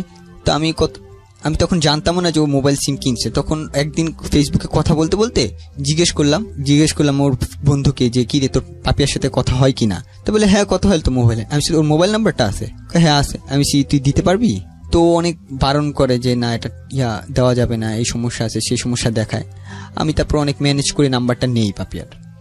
তো পাপিয়ার নাম্বার আমি নেওয়ার পরে আমি ওকে ফোন দিতে পারছি না, ভয় পাচ্ছি যে ও আমার ফোনটা ধরবে কিনা বা ধরলে বলে দিবে। কারণ ওখানে একটা নিয়ম ছিল যে ভিতরে কোনো ছেলে বা মেয়ে কখনো রিলেশন করতে পারবে না। তুমি বাইরে রিলেশন করো তাতে প্রবলেম নাই তাদের, বাট ভিতরে কোনো মেয়ে বা ছেলে রিলেশন করতে পারবে না। সেজন্য আমি ওকে ভয় পাইতাম যে ওকে কিরকম আমি প্রথম কথা বলবো ওর সাথে, ও যদি পরে ভিতরে বলে দেয়, যারা দেখাশোনা করে তাই বলে দেয়, তাহলে তো আমার প্রবলেম হয়ে যাবে আমাকে। তো এখনো ওখান থেকে হেল্প করছে, তো প্রবলেম। আমি ফোন দিই না, অনেকদিন ধরে নাম্বার রেখে দিয়েছি। তো একদিন কিছু না ভেবে ফোন দিলাম, আননোন নাম্বারে ফোন দিলাম। এভাবে কিছুক্ষণ কথা বললাম, ওর দেখে আমার সাথে খুব ভালোভাবে কথা বললো। তারপর আমি আবার বন্ধ করে দিয়ে দিলাম, নিজেকেই বুঝলাম যে না এটা ঠিক না, এটা মনে হয় আমি ভুল করছি। ঠিক না কেন বলছেন? মানে আপনাদের এই যেহেতু নিয়ম আছে, আশ্রমের ভিতরে নিয়ম আছে যে ছেলে মেয়েদের মধ্যে কখনো কোনো সম্পর্ক হতে পারবে না। না সে আমি এবং এটা আপনাদের বলুন। তারপর তো আমি খুব ভয় পাইতাম, তো পরিচয় দিতে চাইতাম না, আননোন নাম্বারে কথা বলতাম। দেখি প্রথম কথা বলার পর ও সামান্য অল্প কিছু কথা বলে, বাট ভালো মিশুক। তা আস্তে আস্তে এভাবে কথা বলি, আননোন নাম্বারে কথা বলি। এরকম করে 3 মাস চলে যায় যে আমি আননোন নাম্বারে কথা বলতেছি। তো একদিন ও দেখা করতে চায়, ও যেহেতু কলেজে ভর্তি হয়েছে, তো এখন একা একা চলাফেরা করতে হবে। ও বলছে যে আচ্ছা ঠিক আছে, আমার কলেজ আছে, কলেজ শেষে আপনি দেখা করতে পারবেন কিনা। মানে 6 এ পরিচয় হলো ওর, কিন্তু কলেজ পর্যন্ত এটা কন্টিনিউ হয়েছে এই আননোন নাম্বারে কথা বলা, অন অ্যান্ড অফ লম্বা সময় ধরে। তার মানে আপনার দিক থেকে ভালো লাগার ব্যাপারটা তো অনেক আগে থেকেই ছিল, কিন্তু ওর জায়গাটা থেকেও ভালো লাগাটা কি ততদিনে কি প্রেম পর্যায়ে চলে গেছে নাকি জাস্ট? ও আমাকে কখনোই আমাকে দেখার আগ পর্যন্ত ভালোবাসেনি। আচ্ছা ঠিক আছে, জাস্ট আননোন নাম্বারে কথা বলতো। তো আমাকে দেখা করতে চায়, তো আমি ভয়ে ভয়ে দেখা করি যে আমাকে ভিতরে কি দেখছে কিনা। ও দেখলে তো যদি বলে দেয় ভিতরে আমার হেল্প বন্ধ করে দিবে। তো দেখা যায় যে আমরা দেখা করি ওর কলেজ শেষে। আমি নরসিংদী থেকে আগের দিন আসি, ক্লাস মিস দিয়ে আসি ওর সাথে দেখা করতে। ও তখন কলেজে পড়ে, আমি তখন লাস্ট সেমিস্টার চলে আসছি। ও যখন কলেজ পড়ে তখন আমি লাস্ট সেমিস্টার। তো দেখা করতে আসি, দেখি প্রথম দিনও আমাকে চিনতে পারেনি যে আমি যেটা বলছি সেটাই বিশ্বাস করছে। প্রথম দিন চিনতে পারেনি। এভাবে করে কথা বলতেছি, দেখা করতেছি, মাঝে মাঝে দেখা করতেছি। তো আমি ও কি করলাম যে নরসিংদীতে না থেকে আমি একবার ঢাকায় চলে আসছি। ঢাকা থেকে এসে যে আমি লাস্ট সেমিস্টার পড়াশোনা করব।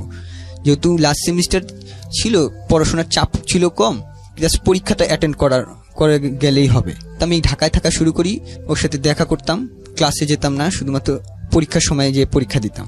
পরীক্ষা দিয়ে পাশ করলাম, বেকার বসে আছি। বেকার বসার পর 3 মাস আমি বেকার বসেছিলাম, চাকরির জন্য অ্যাপ্লাই করতেছি। আর ওর সাথে আননোন নাম্বারে কথা তো বলতাম, এখন তো দেখা হয়ে গেছে। যেহেতু আমি তখন আমার নামটা পর্যন্ত বলিনি, কি নাম, আমি আরেকটা নাম বলেছিলাম। তো ওই নামে ও চিনত। তো একদিন দেখা করার সময় ভিতরে, অনাথ আশ্রমের ভিতরে একটা মেয়ে দেখে ফেলে আমাদের। তো দেখে যাওয়ার পর ওকে বলে যে আচ্ছা তুই এই ছেলের সাথে মিশলি কিসের জন্য? ছেলে কি হয় তোর? কি হয় মানে আমার, বলে যে না এমনি আমার বন্ধু। বলে ও যে ভিতরে তুই জানাস না? আমি বললাম যে না। ও বলে যে না আমি তো জানি না, আমি কখনো দেখিই নি, কারণ বাসা থেকে খুব কম বের হতো, দেখেই নি। তো যখন জানতে পারলো, ওই প্রথম আমাকে জানতে পারলো যে আমি অনাথ আশ্রমে থাকি, মানে ওই একই অনাথ আশ্রমে থাকি। তো আমাকে জিজ্ঞেস করলো ওই দিন রাতের বেলা ফোন দিয়ে, আচ্ছা তুমি কি অনাথ আশ্রমে ছিলা? আমি যখন দেখছি না ঠিক আছে, যখন জেনে ফেলছে তখন আমি আর মিথ্যা বলিনি। আমি বলছি হ্যাঁ আমি এখানে ছিলাম। ততদিনে কি মানে দুজনের মধ্যে সম্পর্কটা কি ভালোবাসার সম্পর্ক দাঁড়িয়ে গেছে? আমি শুধু ভালোবাসতাম, ও তখনও ভালোবাসেনি। আচ্ছা, তখনই আমার সাথে জাস্ট বন্ধুত্ব সম্পর্ক। তো আমাকে জিজ্ঞেস করলো তো যে অনাথ আশ্রমে কি? আমি বললাম হ্যাঁ আমি অনাথ আশ্রম। তো তখন কি করলো যে কথা বলাটা প্রায় ছেড়েই দিবে এই অবস্থা। যে ঠিক আছে, যেহেতু এত প্রবলেম দেখে ফেলছে যে তুমি আমাকে আগে বলো না, তুমি আমার সাথে মিথ্যা কথা বলছো, ছেড়ে দিবে। তো আমি আর ডিস্টার্ব করতাম না, মাঝে মাঝে ফোন দিতাম, দেখতাম যে ফোন রিং উঠে না। যে এরকম করে 1 মাস আমি ফোন দিই, বাট ও কখনো উঠে না। 1 মাস পরে যখন আমি ফোন দিই, প্রথম আমার চাকরি হয়েছে। ওই দিন চাকরি প্রথম হয়েছে যে আমি একটা জব পেয়েছি অল্প স্যালারিতেই। তো ওই দিন আমি ওকে জাস্ট সুখবরটা জানানোর জন্য, ওর সাথে কথা বলার জন্য না, বা ওকে করার জন্য না, জাস্ট জানানোর জন্য যে এতদিন ধরে আমি কথা বলতেছি তোমার সাথে, আমার একটা ভালো মুহূর্ত যাতে তুমি জানো। আমি ভালো মুহূর্ত জানানোর মতো কেউ তো নাই তুমি ছাড়া, আমি তোমার সাথে খুব ভালোভাবে মিশছি।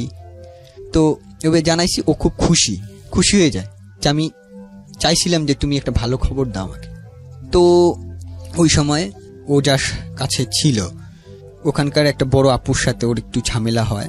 তো মনোমালিন্য হওয়ার পরে যাকে ও মা বলতো, তো তার সাথে একটু খারাপ আচরণ হয়ে যায়। তো নানাভাবে ওকে টর্চার করতো। ওকে তো শারীরিক টর্চার করার মতো ছিল না, শারীরিক টর্চার করা যেত না, তো ওকে মানসিকভাবে নানা রকম টর্চার। ওখানে একদম নিষেধ আছে শারীরিক টর্চার করা। শারীরিক টর্চার নিষেধ নাই, ওর কন্ডিশনটাই এরকম যে ওকে যদি একটা আঘাত করে, যে সেই আঘাতের দাগ অনেক দিন থাকবে এবং অনেক অসুস্থ হয়ে যায়। সেজন্য ওকে ছোটবেলা থেকে যেহেতু ওকে মানুষ করছে, তো সেহেতু সে শারীরিক টর্চারটা করতো না, মানসিক টর্চার করতো। যেমন হচ্ছে মনে করো প্রচুর পরিশ্রম করাচ্ছে, যেই কাজটা ওর দ্বারা হবে না সেই কাজটা করাচ্ছে, ও করছেও, কিন্তু কখনো না বলেনি ও করছে, বাট ওকে ঠিক মতো খাবার দিচ্ছে না বলতে যে ওর যেসব খেলে ওর অ্যালার্জি হয়, যেসব খেলে খেতে পারে না, সেই সব জিনিস ওকে বেশি করে দিচ্ছে। যে আবার কখনো দেখা গেছে যে 9টার সময় খাবার খাওয়ার সময়, যে 9টার সময় আসছে, এসে শুনে যে খাবার শেষ হয়ে গেছে। তো এইভাবে আমাকে বলতো যে এই কথাগুলা। যখন ওই 1 মাস পরে যখন আমি অফিস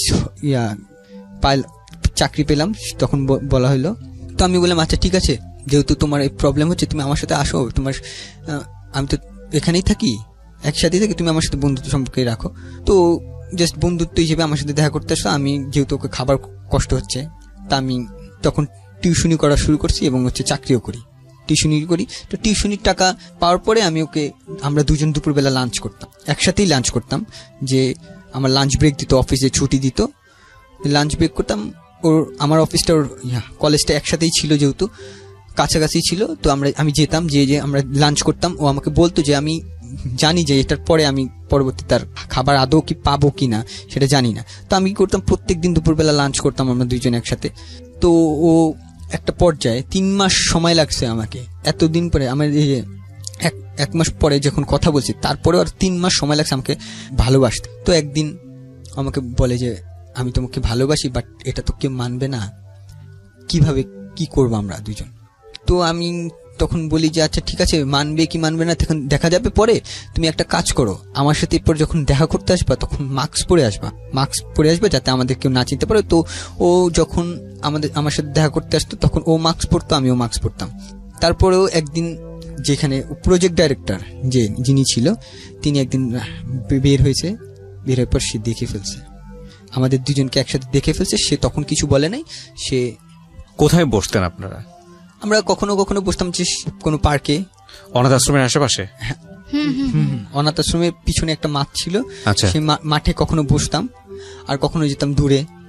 একদিন এরকম করে রিক্সায় যেতে গিয়ে দেখে ফেলছে, তখন ওকে জানানো হয়নি, কিছুই জানি না, ও নর্মালি বাসায়।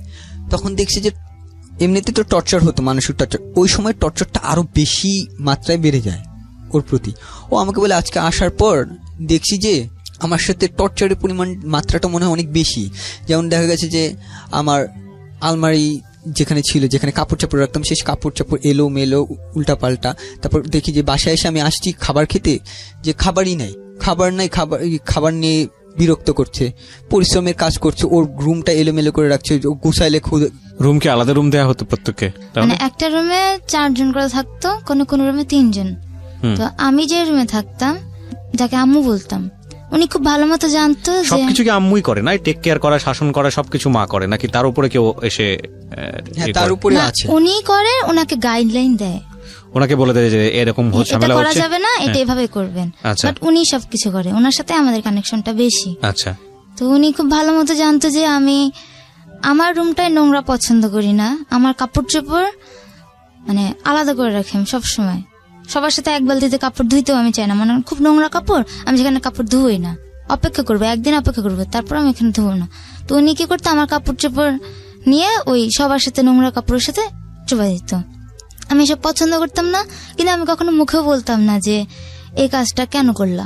মনে মনে ভাবি যে এটা বলবো, সামনে গিয়ে আর বলতে পারি না, মানসিক যন্ত্রণা হতো। হ্যাঁ, আমার নিজের উপর রাগ হতো, আমি বিভিন্ন রকম মানে নিজেই কন্ট্রোল করার জন্য বিভিন্ন রকম কাজ করতাম। মানে খাবার নিয়ে খাবার নিয়ে বেশি একটু সমস্যা হইতো। যেমন উনি জানতো যে আমি এই টাইমে খাবো, এবং বিশেষ টাইমে আমি যদি ভারী খাবার না খাই আমি অসুস্থ হয়ে যাই। দেখা যায় হাঁটতে হাঁটতে পড়ে গেলাম, আমি কিন্তু সুস্থ, কোনো অসুখ হয় নাই, বাট হাঁটতে হাঁটতে আমি পড়ে যাব, 1-1.5 ঘন্টার মতো মনে করেন আমার কোনো জ্ঞান আসবে না, তারপরে আবার জ্ঞান আসবে, কিন্তু আমি উইক হয়ে যাব, ঠিক মতো হাঁটতে পারতেছি না। আবার খাবারটা খাইলে একটু রেস্ট নেওয়ার পর আমি আবার ঠিক হয়ে যাই। তো উনি ওই রকম কাজ করতো, মানসিক পেইন দিত আর কি। হ্যাঁ। ওকে, হ্যাঁ, তারপর কি হলো? তারপর উনি এক সময় যখন জিজ্ঞেস করলো যে আচ্ছা আপনি, ও শেষমেশ জিজ্ঞেস করলো যে ওনাকে যে আপনি আমার সাথে এরকম কেন করছেন, আমার সাথে আমি তো আপনার কোনো ক্ষতি করি নাই, আমার মতো তো আরো বাচ্চারা আছে, হ্যাঁ আমি তো আপনার সাথে ছোটবেলা থেকে আছি, আপনি আমার সাথে হঠাৎ করে আপনি মানসিক যন্ত্রণা দিয়েছেন, ঠিক আছে, এখন মাত্রাটা আরো বেশি কেন বাড়াই দিয়েছেন? তখন সে বলে যে তুই তো ওই ছেলের সাথে কথা বলিস, ওই ছেলের সাথে ঘুরোস, তো এটা দেখে ফেলছে। তারপর থেকে ও যে কারো কাছে যাবে, সবার কাছে গেলে বলতে গেলে যে আচ্ছা আমাকে এই মানসিক যন্ত্রণা দিচ্ছে, তো তারা সবাই এক কথা বলে তোর দোষের কারণে হয়েছে, তুই ওই ছেলের সাথে রিলেশন করছিস, এর জন্য কেন মিশতে গেলি বা কেন কথা বলতে গেলি বা কেন মিশতে গেলি, ও কারো কাছে সাহায্যের জন্য ও পুরো একা হয়ে গেছে, পুরো একা হয়ে গেছে। তারপরে আমি একটু ওর মুখ থেকে শুনি, পিউ আসলে ঘটনাটা কি ঘটছিল একটু বলেন তো। কেউ চাচ্ছিল না যে আমার সাথে ওর কোনো সম্পর্ক থাকুক, এবং সেটা তাদের জায়গা থেকে এথিক্যালি ছিল, কারণ তাদেরকে এভাবেই শেখানো হয়েছে, এভাবেই বড় করা হয়েছে, এবং তাদের জায়গা থেকে এটা তো অনৈতিক কোনো কিছু না আমি মনে করি, কারণ এটা তো অর্গানাইজেশনের এথিক্সের সাথে যায় না, অর্গানাইজেশনের যে রুলস অ্যান্ড রেগুলেশন আছে সেটার সাথে যায় না। এখন আপনাদের দুজনকে ভালো লেগে গেছে, ভালো লাগার ক্ষেত্রে তো ভালো লাগা কোনো নিয়ম মানে না, আইন মানে না, এটাও সত্য, তাই না? আমরা দুটো বিষয়কে একটু সমানভাবে দেখার চেষ্টা করব। হ্যাঁ বলেন। ইন্টার পরীক্ষা, তো ওই সময় আমার সাথে রিলেশন ছিল, তো ও কিছু সাবজেক্টে, দুইটা সাবজেক্টে একটু কম মার্ক পায়, ওই যে কলেজে পড়তো সেই কলেজের রুলস ছিল যে দুইটা সাবজেক্টে একটু কম মার্ক পেলে সে পরীক্ষা অ্যাটেন্ড করার জন্য যে গার্জিয়ান ডাকতে হবে। তো ওর সাথে আরো 3 জন পড়তো, ওদের অবস্থা ঠিক এরকম ছিল। তো দেখা গেল যে ওই 3 জন সুযোগ পেয়ে গেছে, হ্যাঁ একটু কম মার্ক পাওয়ার জন্য ওদের জন্য গার্জিয়ান গেছে, যে একই গার্জিয়ানই তো সবার জন্য একই গার্জিয়ান, যেহেতু ওরা গেছে যে ওই 3 জনকে পরীক্ষা দেওয়ার জন্য সুযোগ করে দিছে, বাট ওরটা করে না, ওরটা সেই সুযোগটা দেয় না। ও অনেক কান্নাকাটি করে যে আচ্ছা আমাকে এই সুযোগটা দেন, আমাকে, আমি ভালো করব, আমি পারবো, আমি পরীক্ষা দিব। তো ওকে বলে যে তুমি এটা তোমার দ্বারা হবে না, বলে যে আমি কিন্তু ওদের চেয়ে ভালো রেজাল্ট করছি। তো বলে যে তোমার সবচেয়ে বড় প্রবলেম হচ্ছে তুমি এই ছেলের সাথে আছো, তুমি ছেলের রিলেশন বন্ধ করে দাও, তারপর ভেবে দেখবো। তো ওই সময় ও আমাকে বলে এইসব কথা, তা আমি নিজে থেকে, আমার থেকে মনে হলো যে ঠিক আছে, যেহেতু তোমার ক্যারিয়ার এটা, যে তোমার পড়াশোনা করা লাগবে, তোমাকে উঠতে হবে, আচ্ছা ঠিক আছে যে তুমি তোমার পড়াশোনার দিকে মনোযোগ দাও, তুমি বলো যে তুমি আমার সাথে রিলেশন ছেড়ে দিছো, আর আমিও এখান দিয়ে চুপচাপ থাকি কতদিন, তারপর পরিস্থিতি যখন ঠান্ডা হয়ে যাবে তখন দেখা যাবে যে আমরা পরে ম্যানেজ করে নিব। তো ওই সময় কথা বলে না, 1 সপ্তাহ কথা বলে না। তো ওই সময় ও বুঝাচ্ছে যে আমি ওর সাথে রিলেশন আস্তে আস্তে ছেড়ে দিচ্ছে, আমাকে পরীক্ষা দেওয়ার সুযোগ দেন, তারপর ওরা দেয় না। তারপরে যখন কোনো সুযোগই দিচ্ছে না আর ও পারছে না, 1 সপ্তাহ থাকার পর ও আমাকে বললো যে আমি 1 সপ্তাহ যে কি কষ্টের মধ্যে ছিলাম, আমি তোমার সাথে কথা বলি না। আর ওপাশ দিয়ে ওরা আমাকেই ফোন দিচ্ছে, ফোন দিয়ে আজে বাজে কথা বা শাসাচ্ছে এরকম, যে তুমি কেন এই জানা সত্ত্বেও তুমি এরকম করলা। আমি ভয়ে ফোন ধরতাম না, ওরও ফোন ধরতাম না। ওই সময় প্রবলেম হয়ে গেছে, ওরও আমারও প্রবলেম হয়ে গেছে, যেহেতু সবাই জেনে গেছে বিষয়টা। সো আমার সামনে যিনি রয়েছে তার সঙ্গে একটু পরিচিত হই। আপনার নামটি একটু বলেন। জি, আমার নাম আবু কাউসার। আবু কাউসার, এবং আপনার সাথে একজন আছেন, তিনি আপনার মা। জি, ওনার নামটা একটু আপনি বলেন, আপনার নামটা একটু বলেন আন্টি। আমার নাম আম্বিয়া খাতুন। আম্বিয়া খাতুন, জি। আম্বিয়া খাতুন হচ্ছে মা, এবং আমাদের এখানে কি যেন বলছেন, আবু কাউসার। কাউসার, মা এবং ছেলে মিলে আজকে জীবন গল্প বলতে এসছেন। আমি বহুত মানুষের গল্প নিয়েছি আমার এই জীবন গল্প ক্যারিয়ারে, কিন্তু মা আর ছেলে মেয়ে কখনো বসেছি কিনা পাশাপাশি আমার জানা নেই। আমার যতটুকু মনে পড়ে যে আমি এই ধরনের মা আর ছেলেকে পাশাপাশি বসিয়ে কখনো জীবন গল্পটা আনিনি। বোধহয় একটা গল্প ছিল এরকম, লিমনের, যে র্যাবের গুলিতে আহত হয়েছিলেন, সেটা একটু অন্য ঘরানার টাইপের ছিল। কিন্তু আজকে একটু অন্য গল্প, অন্যরকম গল্প আপনাদের সামনে আমি উপস্থাপন করতে যাচ্ছি। তো কাউসার, আপনি শুরু করেন যেখান থেকে মনে আছে আপনারই জীবন গল্প, সেখানে একটা পার্টে আপনার মা আসবে, আমরা যতদূর জানি। হ্যাঁ, তখন স্যার আমি যখন প্রতিবন্ধীটা যেটা হই, আমার নানুর ছিল অন্ধ, যেমন নানুর ছিল অন্ধ। মেন কাহিনীটা আমি যেটা শুনছি, নানুর থেকে আমার আব্বু আগের বিয়ে ছিল, একটা বউ ছিল, সেখানে আমার বাবার ছেলে ছিল, মেয়ে নেই, 7টা সন্তান, ছেলে সন্তান। তারপরে আমার আব্বু বামনবাড়ি এসে আমার নানা বাড়িতে স্থানীয় একটু থাকার জায়গা পাওয়ার পরে, তারপরে আমার মাকে বিয়ে করে, মানে সেকেন্ড বিয়ে ছিল। জি জি, সেকেন্ড বিয়ে। আমার মা 2 নম্বর বিয়ে ছিল। তখন আমার মাকে জানি না, সেটা আল্লাহ পাক, যেটা শোনা কথা আমার খালাম্মা থেকে শুনি, আমার মাকে বিয়ে করছে একটা মেয়ের আশা। অনেক বছর ধরে আমার মার ঘরে সন্তান হয় না, তা করে কবির স্টপেরে ধরে তারপরে আল্লাহ পাক আমার একটা বোন বেরোচ্ছিল, আমার বোন বড় ছিল। আমার বোনের বড় পরে আমার বোনের যখন 4 বছর হয়েছিল তখন আল্লাহ পাক আমাকে দুনিয়াতে পাঠায়। তখন আমার বয়স ছিল 4 দিন। তখন আমার আব্বু ভিতর তো কি সেটা তো আর কেউ বলতে পারে না, মানুষের ভিতর কি উদ্দেশ্যে নিয়ে আসছে। অনেক বছর আমার আব্বু সেখানে ছিল আমার নানুর বাড়িতে। তারপর আমার আব্বু আমার বোনকে নিয়ে চলে যায়। আমার পৃথিবীতে আমার বোনটার জন্য অনেক কাঁদনা আসে। আর আমার মা তখন চলে যায় আমাকে, বলতে কোথায় চলে যায়? আমার আব্বু রাত্রিবেলা সবার ক্ষেত্রে বিদায় নিয়ে, আমার নানু অন্ধ ছিল বেলে আমার খালাম্মার কাছে, আমার খালাম্মা দেশে ছিল, আমার খালাম্মা ছিল চট্টগ্রাম, গার্মেন্টস চাকরি করতে, অভাবের সংসার তো। তারপরে সেখান থেকে রাত্রিবেলার পরে শুনলাম আশেপাশে মানুষগুলা তোর বোন অনেক সুন্দর ছিল। আমার ভাগ্য আমি জানি না, আল্লাহ পাক। আপনার মা তখন কোথায়? আমার মা আমার নানুর বাড়িতে। তখন আমার ছুটি করে, যখন আমার 4 দিন বয়স, আচ্ছা আচ্ছা 4 দিন বয়স, তখন আমার 7 দিন হলে ছুটি ওঠে, আমাদের গ্রামের ভাষা বলে ছুটি। আচ্ছা, মানে অন্য একটা ঘরে ছিল? জি জি, অন্য একটা ঘরে ছিল, আতুর ঘর যেটাকে জি বলে। জি আতুর ঘর, সেই ঘরে ছিল ভাই। তারপর আমার আব্বু চলে যায়, পরে তারপরে হোলকাল চলে গেছে, আমার মাও কান্না, তার বউ এরকম কিভাবে কাজ করলো। আমার আম্মু তো আর বরিশাল যায়নি, আমার বাবার দেশ দেখেও নেই। সেখান থেকে এসে পরে এখান থেকে আমার অনেক কষ্টে বড় হয়। যখন আবার বেলা আমার 15-20 দিন বয়স ছিল, তখন আমার আম্মুর আবার মাথা আবার একটা আলগা দোষ ছিল। মাগরিবের টাইমে সন্ধ্যার 8টা, তখন ঘরে যে মরিচ যে বাটে পাটা, সেই পাটার মধ্যে আমার আম্মুর একটা মাথা আলগা বর দিছে, তারপরে আমাকে ছেড়ে দিছিল। সেখান থেকে পরে আমার মাজাটা ভেঙে গেছে, এখনো সেই ব্যথা পাই। তারপর আমার নানু অন্ধ ছিল, ডাক্তার চিকিৎসা করতে পারে না, সেখানে ওই আগে দেশ গ্রামে কোয়ালতেরি আছে, সেগুলো দা আতুর যারাই তো চিকিৎসা করতে কবিরাজি পারে, ট্রিটমেন্ট যেটা কবিরাজি ট্রিটমেন্ট যেটা, জি সেভাবে করেছে। এতটুকুই যারাইছে। আমার নানু অন্ধ ছিল তখন এইভাবে, আর এরকমই করে নেই। ওখানে হাঁটতে গেলে একটু ব্যথা হবে, পায়ে একটু সমস্যা, হাঁটতে গেলে ব্যথা হবে অনেকে। আমার নাম কত সুন্দর একটি নাম, কাউসার সূরা একটু আছে, অনেক সুন্দর একটা কাউসারের সূরা, ইন্না তো না কাল কাউসার। কাউসার, সেই সূরাটা এই নামে আমার নানু ছিল, নানু বলে লাগছিল এই নামটা। তখন পালাইছে পরে আমি এতে বুঝি না, অনেক কষ্টের বড় হয়। অভাব ছিল খানার, আমি যেটা যতটুকু আমার মনে ছিল চুলা লাল মাটি সহকারে খাইছি। অভাব ছিল আমাদের, মানে চুলা যে আপনার পোড়া জীবনের মাটি। একদম প্রাথমিক স্মৃতি যদি বলি তাহলে এগুলো হচ্ছে আপনার, আপনি যে ঘটনাগুলো বললেন সেগুলো তো আপনি বড় হয়ে শুনেছেন, জি জি দেখেন নাই, কিন্তু আপনার একেবারে যেটা মনে আছে সেটা হচ্ছে যে চুলা লাল মাটি জি খাচ্ছেন। জি জি, চুলা এটা লাল হচ্ছে মাটি আপনার জীবনের প্রথম জীবন দিককার স্মৃতি। প্রথম। আচ্ছা, চুলা লাল মাটি খেতাম অভাবে, খানা আনতে পারলে খাইতাম। পরে গান্দা চাউলের মার দিয়ে ভাত খেতাম, তরকারি কম ছিল, লবণ দিয়ে এটা দিয়ে আমার খালাম্মা ছিল, এটা কারাকারি করতাম, অনেক মার দূর খাইতাম। কে বেশি খাবে, কে ক্ষুধার ঠেলা টানাটানি করতাম, বাগাবাগি করে দিত। অনেক কষ্টে সেভাবে বড় হয়ে আমার খালাম্মা, আমাদের ফ্যামিলি সবাই বড় এরকম কষ্টে। তারপরে স্যার এইভাবে বড় হতে আস্তে আস্তে বড়, যখন আমার 10 বছর লেখাপড়া করতে পারি না, অভাবের সংসার, এতটুকু বুঝি না লেখাপড়া, চলাফেরা বন্ধু বান্ধবের সাথে হাঁটা বিরাজ করে, সবাই আমাকে ন্যাংডা বলে ডাকে।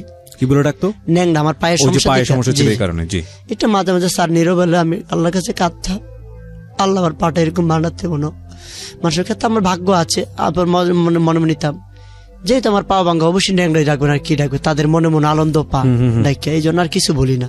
অনেক বলতাম ভাই এটা বলিস না, আমার তো একটা নাম আছে, আমার ন্যাংডা বুঝি না, তার এই নামটা ডাকলে একটা সরাসরি যাবো, সবাই একটা নামটা এরকমই, নামটা বাসস্থ হয়ে যাবে। তারপরে ভাইয়া সেখান থেকে ডাকতো, মানুষের কিছু বলতাম না অনেকে।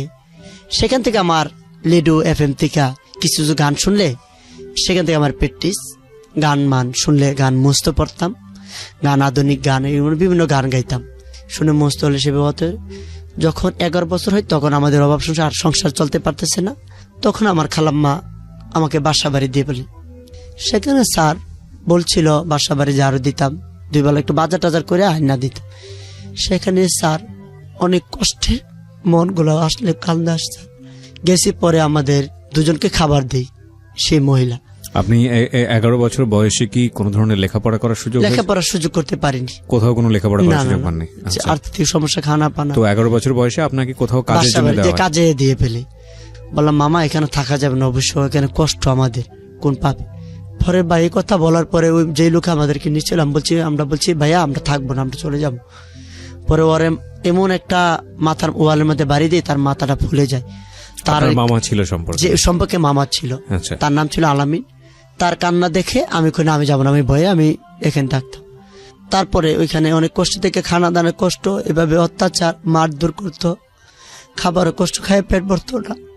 আমি পরে নিয়ে লাগে আমি আম্মু খাই, আমি আমার আম্মা ডাকতাম, আমি খালাম্মাকে। আপনার মা কোথায় চলে আমার মা আমাকে ফালাই দিয়ে নিখোঁজ? জি নিখোঁজ। আমার বোনের সুখে সুখে পাগলে যেত, পাগলে আমার মা অনেক নিউজ ছিল। আচ্ছা, মানে বিষয়টা এরকম যে আপনার বোনের যে বোনকে চুরি করে নিয়ে আপনার বাবা চলে হ্যাঁ, গেছে। আমার আব্বু যখন আমার আম্মু 6 বছর হয়, আমার বয়সটা যখন মোটামুটি একটু বড় হয়ে গেছি, আচ্ছা, তখন আমার মার মাথায় মনে একটু নলেজ হয়েছে আমার বোনের সুখে সুখে পাগল হয়ে গেছে। পরে 15-16 মানে বছর যেখানে পরে খুশি ওখানে চলে যেত। আর বাড়িতে এখানে ছিল না। তার মানে 15-16 আপনি বছর আপনার বুদ্ধির বয়স হওয়ার পরে বুদ্ধির মাকে বয়স- দেখেননি? না, না, না, 11 বছর বয়সে না, না। মাকে এভাবে মনে নাই? নবক সময় মার মনে নেই, খালাম্মাকে মা ডাকতাম। খালাম্মা আচ্ছা। কাছে বড় হই। আপনার কি কিছু মনে আছে? সেটা হচ্ছে যে কোথায় যেতেন, কি করতেন, এগুলো কিছু মনে আছে আপনার ওই সময়টাতে? না, আপনারা তো আমি ছেলে দেখছি না, সেই সময় আমার কোনো খেয়াল আছিল না। আচ্ছা, ছেলের আমার কোনো খেয়াল আছিল না। এরপর মানুষের কাছে শুনতে তো আমার ছেলের খেয়াল আসছে। তার মানে ওই সময়টাতে আপনি কোথায় আছেন কিছুই জানেন না? না, আমার সেই সময় আমার মাথায় আর ইন্টারেস্টিং ফ্যাক্ট হচ্ছে প্রিয় শ্রোতা যে এই যে কাউসার ওর মাকে নিয়ে আজকে এখানে এসছে, এবং ওর কাউসারের জীবনে মা ছোটবেলাতে ছিলই না, ওর খালাম্মাকে ও মা বলে ডাকতো। এবং এই যে আম্বিয়া খাতুন ওনার মা, তাকে যে ওনার জীবনে পাওয়া, এটাও খুব ইন্টারেস্টিং একটা ঘটনা। আমরা একটু ধীরে ধীরে সামনের দিকে এগোবো, তাহলে আপনারা বুঝতে পারবেন যে আজকে জীবন গল্পটা কতটা ইন্টারেস্টিং।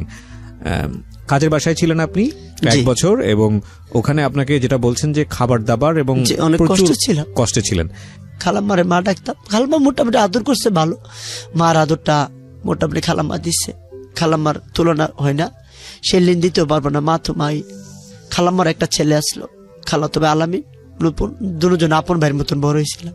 তারপরে এখান থেকে অনেক কষ্টে স্যার, ওই যে বললাম মক্কা শরীফে কাবাডিটা আমাদের সালাম করতাম, আল্লাহ কাছে বলতাম আল্লাহ আমি নামাজ পড়বো এখান থেকে যাইতে পারলে।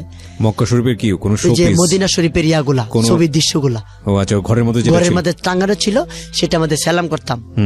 সালাম আর করতাম, বলতেন যে আল্লাহ আমি এখান থেকে আল্লাহ বের হতে- আমাকে এখান থেকে উদ্ধার করেন, মদিনা নবীর উম্মত যদি হয়ে থাকি আমি জানি না বুঝতে কোন পেরেছি। পাপে কারণে ঠিক আছে, পরে তো আপনার খালাম্মা আসলো একদিন। হ্যাঁ, যে আমার খালাম্মার কাছে। তারপরে খালাম্মা আসছে, পরে খালাম্মা কাছে বললাম আল্লাম্মা, আম্মা ডাকতাম তো, বলতাম আম্মা এখন অনেক কষ্ট, মা খাইতে পারি না, চামচ দা গন্যা গন্যা 3 চামচ বাদে গোল চামচ দা ডাউলের গোল চামচ গুলা খায়া পেট ভরে না। খালাম্মা কন্যা দাঁড়া দেখি নিব। পরে এখান থেকে অনেক কষ্টের বিনিময়ে সেখান থেকে গেছি। সেখান থেকে যাওয়ার পরে দেশে আসা লেখাপড়া করতে পারিনি। খালাম্মারে বলছিলাম লেখাপড়ার সুযোগ দিতে।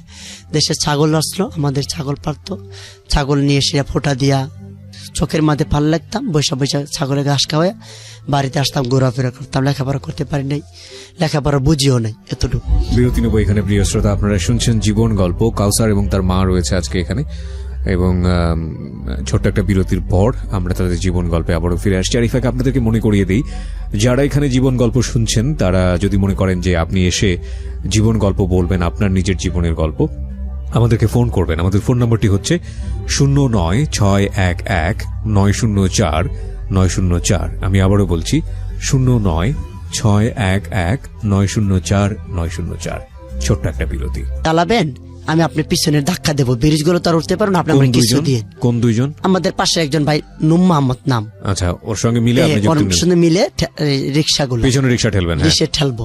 পরে ব্রিজ আসলে ঠেলতাম, অনেক জায়গায় চলতে না চলে দুজন পেছন ধরে ঠেলতে ঠেলতে নিয়ে যাইতাম, মাঝে মাঝে একটু উঠে জিরাইতাম। করতে করতে এখানে কিছু পাইতাম, 10-5 টাকা 20 টাকা দিত কার দিন। 30 টাকা মারলে এলা 20 টাকা আবার 10 টাকা দিত, ভাড়া আবার দিয়ে তো রিক্সা ভাড়াও দিত আবার 10 টাকা। স্বাধীন মারতে মারতে পরে হঠাৎ করে ভাইয়ের মাথা যুক্তি আলো, তাই ওর তুলে এমনি তাই 3 জন টানা হইতেছে, মাঝে মাঝে ওইটা জেলা চাপা লাগে। তারপরে ভাই আমাকে ছেড়ে দেন, না কাউসার তো লাগবে না, আমি একই চালাতে পারবো।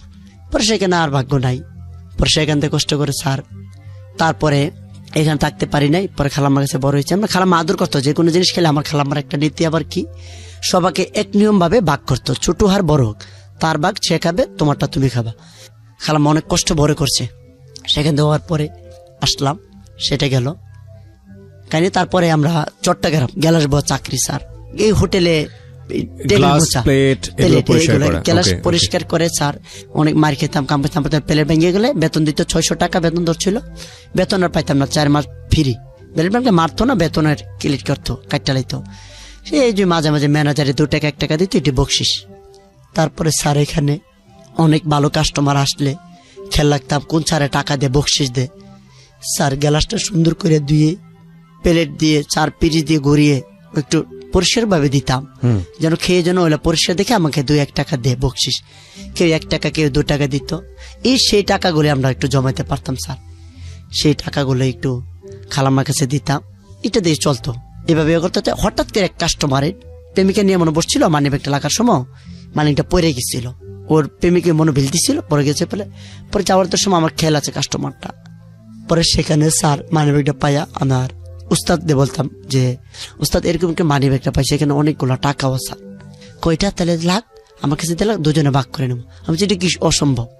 পরে এটা গিয়ে ক্যাশে নিয়ে দিলাম, আমি কাছে না এটা অসম্ভব, এটা হয় না। পরে এটা বসের কাছে দিয়ে দিচ্ছি। বস এরকম একটা কাস্টমার, তুই চিনবি? দেখলে আমি আসলে চিনবি, এটা লাইখাদের ক্যাশে। কারণ এটা দেওয়াটা মানে আমি এখন যেটা বুঝি, এটা দোকানের একটা সুনাম। কারণ আমি ওইলার কাছে একটা ভালো লেগে গেলাম, ছেলেটা খুব ভালো, লুবি না, চট্টগ্রামের কথা। পরে ওই লোক আসতে পারে, মামা ওই দিন আপনি মানিব্যাগটা ফালে দিয়ে গেছিলেন, এই মানিব্যাগটা ক্যাশে আছে।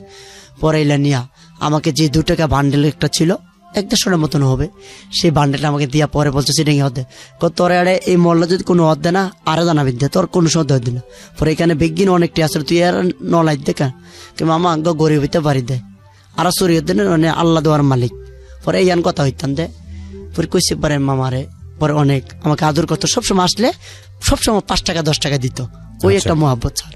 পরে ওই টাকাগুলো কিছু জমতো স্যার, সেটা দিয়ে কোন সময় জামা কিনতাম, অনেক তো শখ হয়, অনেক কষ্টে সেখান থেকে গেল। পরে হঠাৎ করে আমি পড়া একটা শিখার চেষ্টা করলাম, গান গাইতাম মাজারে। গান গাইলে স্যার কিছু অনেক মহিলার অনেক ভাই বেদার পোলা পানি কইতো আমগর নামে একটু বানায়, প্রেমিকার নামে গান গাইবি, তোকে আমরা বকশিস দিব। বাউল গান শিল্প ওটার আগে গান গাইতাম, কিছু বকশিস পেতাম, সেটা দিয়ে বন্ধু বান্ধব খাইয়ে ফেলতাম। আচ্ছা, অনেক কষ্ট, অনেক মহিলারও 2-4-5 টাকা দিত, সেটা দিয়ে অনেক টাকা মোটামুটি খাইয়ে খাইয়ে চলতাম।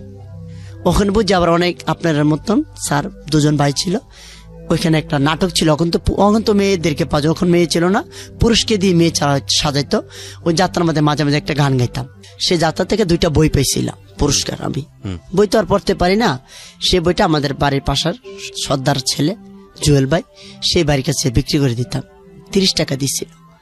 সেই পুরস্কারে আমার অতি জীবনে ফার্স্ট গান গাওয়ার পর পাইলাম। সেখান থেকে কাহিনী গেল স্যার। তারপরে ইদারিং বছর 2-3 বছর আগে পরে আমাদের গ্রামে একজন বাউল শিল্পী ছোট আবুল, সেই ছোট আবুল একদিন আমার নিতে চাইছিল গান গাইতে। মিলার অনুষ্ঠান আগে তো আসার আগে গান গায়ে অনেক পোলা পান্ডে লাগতাম। দেশ গ্রামে তো বাউল গান আরম্ভ হয় 11টা-12টা বাজে আরম্ভ হয়। সেখান থেকে ভাই আসার আগে কিছু গান গেলে অনেক মানুষের 2-4-5 টাকা দিত, শূন্য গান, বাউল গান। আবুল সরকার একটা গান গাইছিলাম, গাওয়ার পরে সে আবুল সরকারে আসার স্টেজের ওঠার সাথে সাথে ভাই আল্লাহ রশিদ রহমত ভাই এসে বললো, এতক্ষণ যে একটা গান বলছিল, গান যে বললো ওরকম লাগছিল আপনাদেরকে, সেই ছেলেটা একটু দয়া করে আমার সামনে আসেন, আমি ছেলেটাকে দেখতে চাই।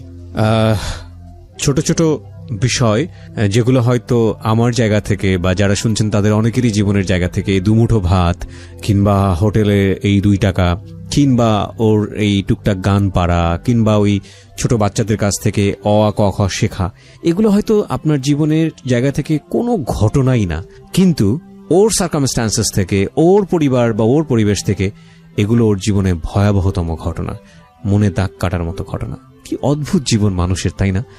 যে আমরা কেউ কেউ শুধু পরিবেশের কারণেই জজ, ব্যারিস্টার, ডাক্তার, ইঞ্জিনিয়ার হচ্ছি, আবার কেউ এই পরিবেশের কারণেই রাস্তার ফকির হচ্ছে, চোর হচ্ছে, বদমাইশ হচ্ছে।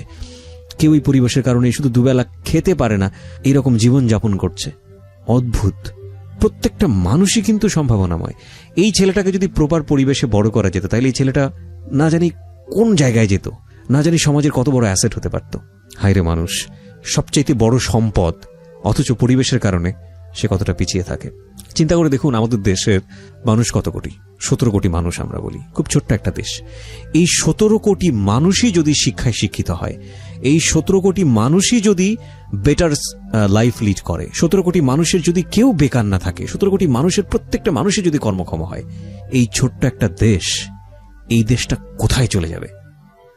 আজকের এই গল্পটা শুনতে শুনতে মনে হচ্ছিল যে কাউসারকে আমরা শুনছি আজকে 2018 সালে বসে, হয়তো 20 বছর পর, হয়তো 30 বছর পর, অথবা 40 অথবা 50 বছর পর এইরকম কাউসার সমাজে খুঁজেই পাওয়া যাবে না। এটা একটা রূপকথা হবে, সত্যিই যেন তাই হয়।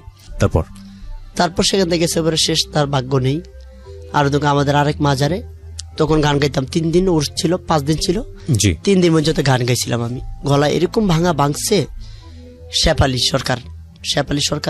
হাজবেন্ড শুনছিল আমার গান, শুনে ভালো লাগছিল। পরের দিন কইছে পরের দিন আসবে ভাইয়ে, তোমার পরের দিন তোমার আপু আসবে, তুমি যদি আপুর সাথে যাও তুমি বিদেশে অনেক জায়গায় যাইতে পারবা, সুন্দর সুন্দর গান গাইতে পারবা।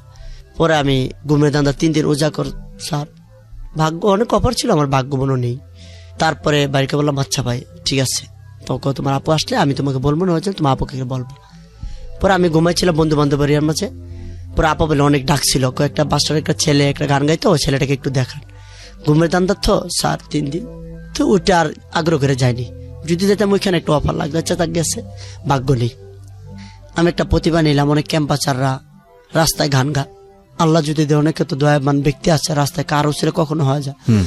আমি একটা সাউন্ড বক্স কিনি, সেই সাউন্ড বক্স দিয়ে কারণ বাজার যাই। কারণ বাজার আগে সানাচুর বিক্রি করতাম, তো তেলা পোকা মাইকের দিয়া গজল গায়ে গায়ে পাকিয়ে গাইতাম, অনেক মানুষের ছানাচুর বিক্রি খাওয়াইতাম। পায়ে মাজার সমস্যা স্যার, এই ভাঙ্গা বাউটিয়া অনেক কষ্ট করছি স্যার। রেলগেটের দিক দিয়ে ঘুমাইতাম, রাতে থাকার জায়গা পাইতাম না।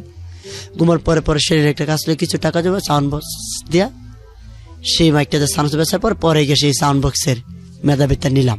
এই কোথাকে এটার অনেক ভয়েস ভালো হয়, গজলটা সুন্দর পাওয়া যায়। অনেকে শুনে 500-1000 টাকা দিত। সেইভাবে পাওয়ার পরে আস্তে আস্তে স্যার আল্লাহর কি অসিত রহমত, একজন ক্যাম্পাসার ভাইয়ের সাথে যাই। ক্যাম্পাসার এলা বলছে শরীফ, এলার নাম শরীফ, তুই আমার মজমা জমাই দিবি, তোকে 200 টাকা করে দেব প্রতি মজমা। পরে বেছি এলা ব্যবসায়ী ভালো, 200 দিত 300 দিত। বোঝে না ক্যাম্পাসার সত্যকে মিথ্যা করে, মিথ্যাকে সত্য করে বুঝলাম বেচে, মিথ্যা কথা বলে, তাই এই জন্য আমার আর পছন্দ হয় না। পরে হঠাৎ করে এক লোকে, আমি তো নামাজ পড়তাম আল্লাহ দিলে, নামাজ পড়ার মসজিদে বাইরের পরে এক বলতো, দেখো কাউসার তুমি আগে সানাচুর ব্যবস্থা বলছি, তুমি ওদের সাথে ঘুরো না, তুমি এত সুন্দর বয়স সুন্দর গজল গাও, অনেকে তোমাকে ফালতু ভাবে। পরে চিন্তা করলাম আসো তো ঠিক। পরে ওই ভাই এক ক্যাম্পাসের সাথে আমাকে দেয়, চট্টগ্রাম যাইতাম। ওইলে আমার এই মজমা দেখে বিশাল মানুষ জমে গেছে, শত শত মানুষ এখানে এই মজমা, ভালো মজমা, ওষুধ বিক্রি করছে। ওষুধ তো নেয় না মানুষের বুকে। আমার গজল গাওয়া শেষ হলে আমার বাইর করে দেওয়ার সময় মানুষ আমার সাথে আইসা পড়ে। মেন কথা বুঝতে পারলাম, আমার গানের জন্য ওরা অতক্ষণ বসেছিল। পরে স্যার বসে পরে সেখানে আর চলে 100-150 দিতে, আমি তো বাসা বারোই হলো, মাসে আমার 3,000 টাকা 3,000 টাকা খানা। এরপরে আবে যাবে একটা খাইতে তো মজা।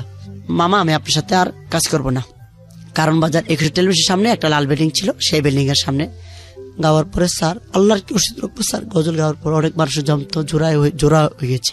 পরে আল্লাহর রশিদ রাখবো আপনার মতন স্যার একজন এসে 20 টাকা দেয়, কোনে এটাতে কিছু খাইস দিয়ে ছায়া দেখি স্যার ওর দেখা দেখি শত শত মানুষ 10 টাকা 20 টাকা 5 টাকা, ওইখানে 1200 টাকার মতো পাইছি। আমার খুশি, আমি জীবনে 1200 টাকা এক মোড়ে দেখিনি। পরে আমি ওই পথে চলে যাই। এরকম করতে করতে স্যার অনেক কষ্ট কইরা কিছু টাকা জমার পরে খুঁজে মার খোঁজ লই। পরে শুনি মরাদনগর থানা আর রামচন্দ্রপুর বিয়ে বই, মারে দেখতে যায় বাজারে। আপনি এটা শুনলেন কার কাছ থেকে? শুনছি একজন আমাদের গ্রামের একজন মুরব্বী শুনছিল, সেখানে বেলে বিয়ে হয়েছিল। আবার মা আবার বেলে মাঝে আবার গেছিল, তখন আমি বাড়িতে আর বছর খানে ধরে যাই না। মানে এই পর্যন্ত যে সময়ের গল্প শুনলাম, এই পর্যন্ত আপনার মা কি জিনিস আপনি জানেন না? মার সঙ্গে আপনার দেখাই হয়নি ছোটবেলা থেকে? আচ্ছা। যখন আবার মার খোঁজ পাই, তখন যাওয়ার পরে মাকে দেখে অনেক, তারপর আমি দূরে থাকি, যাক মা ও যে মার যেতে আছে, আমি তো যদি একটু লাইনে উঠতে পারি, করছে ওখানেই থাকুক, ওখানেই যেহেতু একটা সংসার করে আলেছি। তারপরে তো রাগ না, মার দুঃখ মার দুঃখ, আমার দুঃখ আমি দেখি। মা আমার কষ্ট দেখে না, মার কষ্ট আমি দেখি না। এই গজল গাওয়ার পর আল্লাহ রশিদের মধ্যে কোনোদিন বাড়িলে 2,000 3,000, কোনোদিন 4,000 পাইতাম, কোনোদিন 5,000 পাইতাম। প্রতিদিন আচু নামাজের পর যাইতাম। আল্লাহ রশিদ মধ্যে স্যার আমার প্রতিভাটা হইল গাছ মানুষকে গজল গায়ে শুনাই স্যার। অনেকে শুনা 1,000 টাকা দিয়ে 500 দেয়। আমি আল্লাহ তোমার দুনিয়াত কত যে ধন, অভাব নেই। পরে কাঁদতাম আল্লাহর কাছে, ধনের অভাব নেই। সেভাবে করতে করতে স্যার টাকা জবার পরে আবার মার কাছে কিছু খাইতে চাইছিল আমার মা, সেখানে কষ্টে। আপনার সঙ্গে যে দেখা হলো আপনার মায়ের এত বছর পরে, আমার মা চিনে না, সময় একটু মাথা নলের সমস্যা, পাগল। আমার মা ওইখানে দেখতে গেলে নিজের তো একটা লজ্জার বিষয়, পাগল পুতাইছে পাগলের আগে এগুলো বলতো। অনেক কষ্ট হতো স্যার। আমার মারে আবার সামনে পাগল বলে, সেটা আমি মনকে বোঝাই পারি না। তারপরে মাকে বলতাম, আমি কিছু দেখ আমার মাকে পাগল বললি। আমার ভাগ্য ছিল সেখানে যাওয়ার পরে আমি একদিন আমি যে বাসায় ছিলাম, সেই বাসা থেকে কলজা মজা পাক করে আমার মার জন্য নিয়ে খাওয়াইয়া আসার পরে কিছু টাকা দিয়ে আরেক মনে গেছে আমার মা কিছু খাইতে ছেলে দিয়ে, এই টাকাটাতে কিছু কিনে সেখানে অনেক কষ্ট পরে মার কাছে মা খুব বলতো একটু মাথা বেদ ভালো হয়েছিল, মা যা একটু কবির দেখে ওখানে ওষুধ খাওয়াইতাম, দেখতে যাইতাম।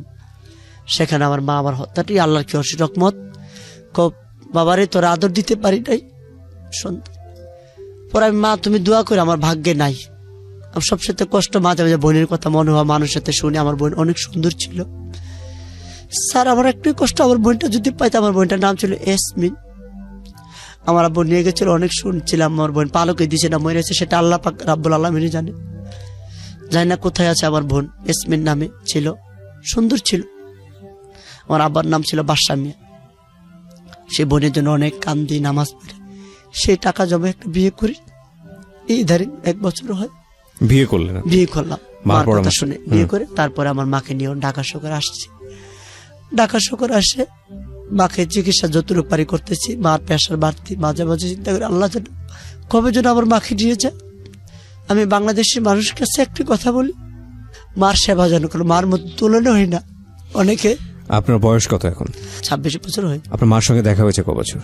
23 বছরের বালা, 2-3 বছরের মতন তো দেখাচ্ছিল। আপনি জীবনে মার কোনো সান্নিধ্যই পাননি, মার কোনো আদর স্নেহই পাননি? মানে আমি খালাম্মার কাছে পাইছেন তো, তারপর আপনি মার জন্য এত কিছু কেন, কিভাবে বলতেছেন? এত বলতেছি কারণ আমার যে মারও ছিল, আমি সুন্দর পৃথিবী দেখেছি।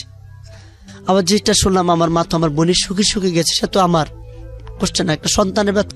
আমার যখন জন্ম হয়, আমার 3 দিন পরে আমাকে একটা অনাথ আশ্রমে দিয়ে আসে একজন নার্স।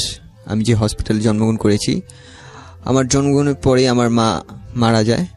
আপনার ফ্যামিলিতে আর কেউ ছিল না আপনাকে দেখার মতো? যে না, কেউ আপনাকে ছিল না, আমি জানিনি তার কাছ থেকে। সেই নার্স, আপনি যে ঘটনাটা শুরুতেই বললেন, এটা আপনি কত বছর বয়সে জেনেছেন? এটি আমি যখন ক্লাস 7-এ পড়ি। এটাকে আপনাকে ডেকে নিয়ে ফর্মালি বলা হয়েছিল নাকি? ডেকে নিয়ে ফর্মালি না, আমাকে যে নার্সটা দিয়ে এসেছিল তিনি একবার আসছিলেন আমার সাথে দেখা করতে, এসে পুরো গল্পটা বলেন? হ্যাঁ, পুরো গল্পটা বলেন। আমি তাহলে 7 এর গল্পে অনেক পরে যেতে চাই। আমি বরং আপনি যে পরিবেশে বড় হয়েছেন, আপনার ফার্স্ট মেমোরি যেটা, সেখান থেকে শুরু করতে চাই। যখন থেকে আমি বুঝতেছি তখন আমার সাথে অনেক ছেলে মেয়ে এখানে আছে আমার মতোই।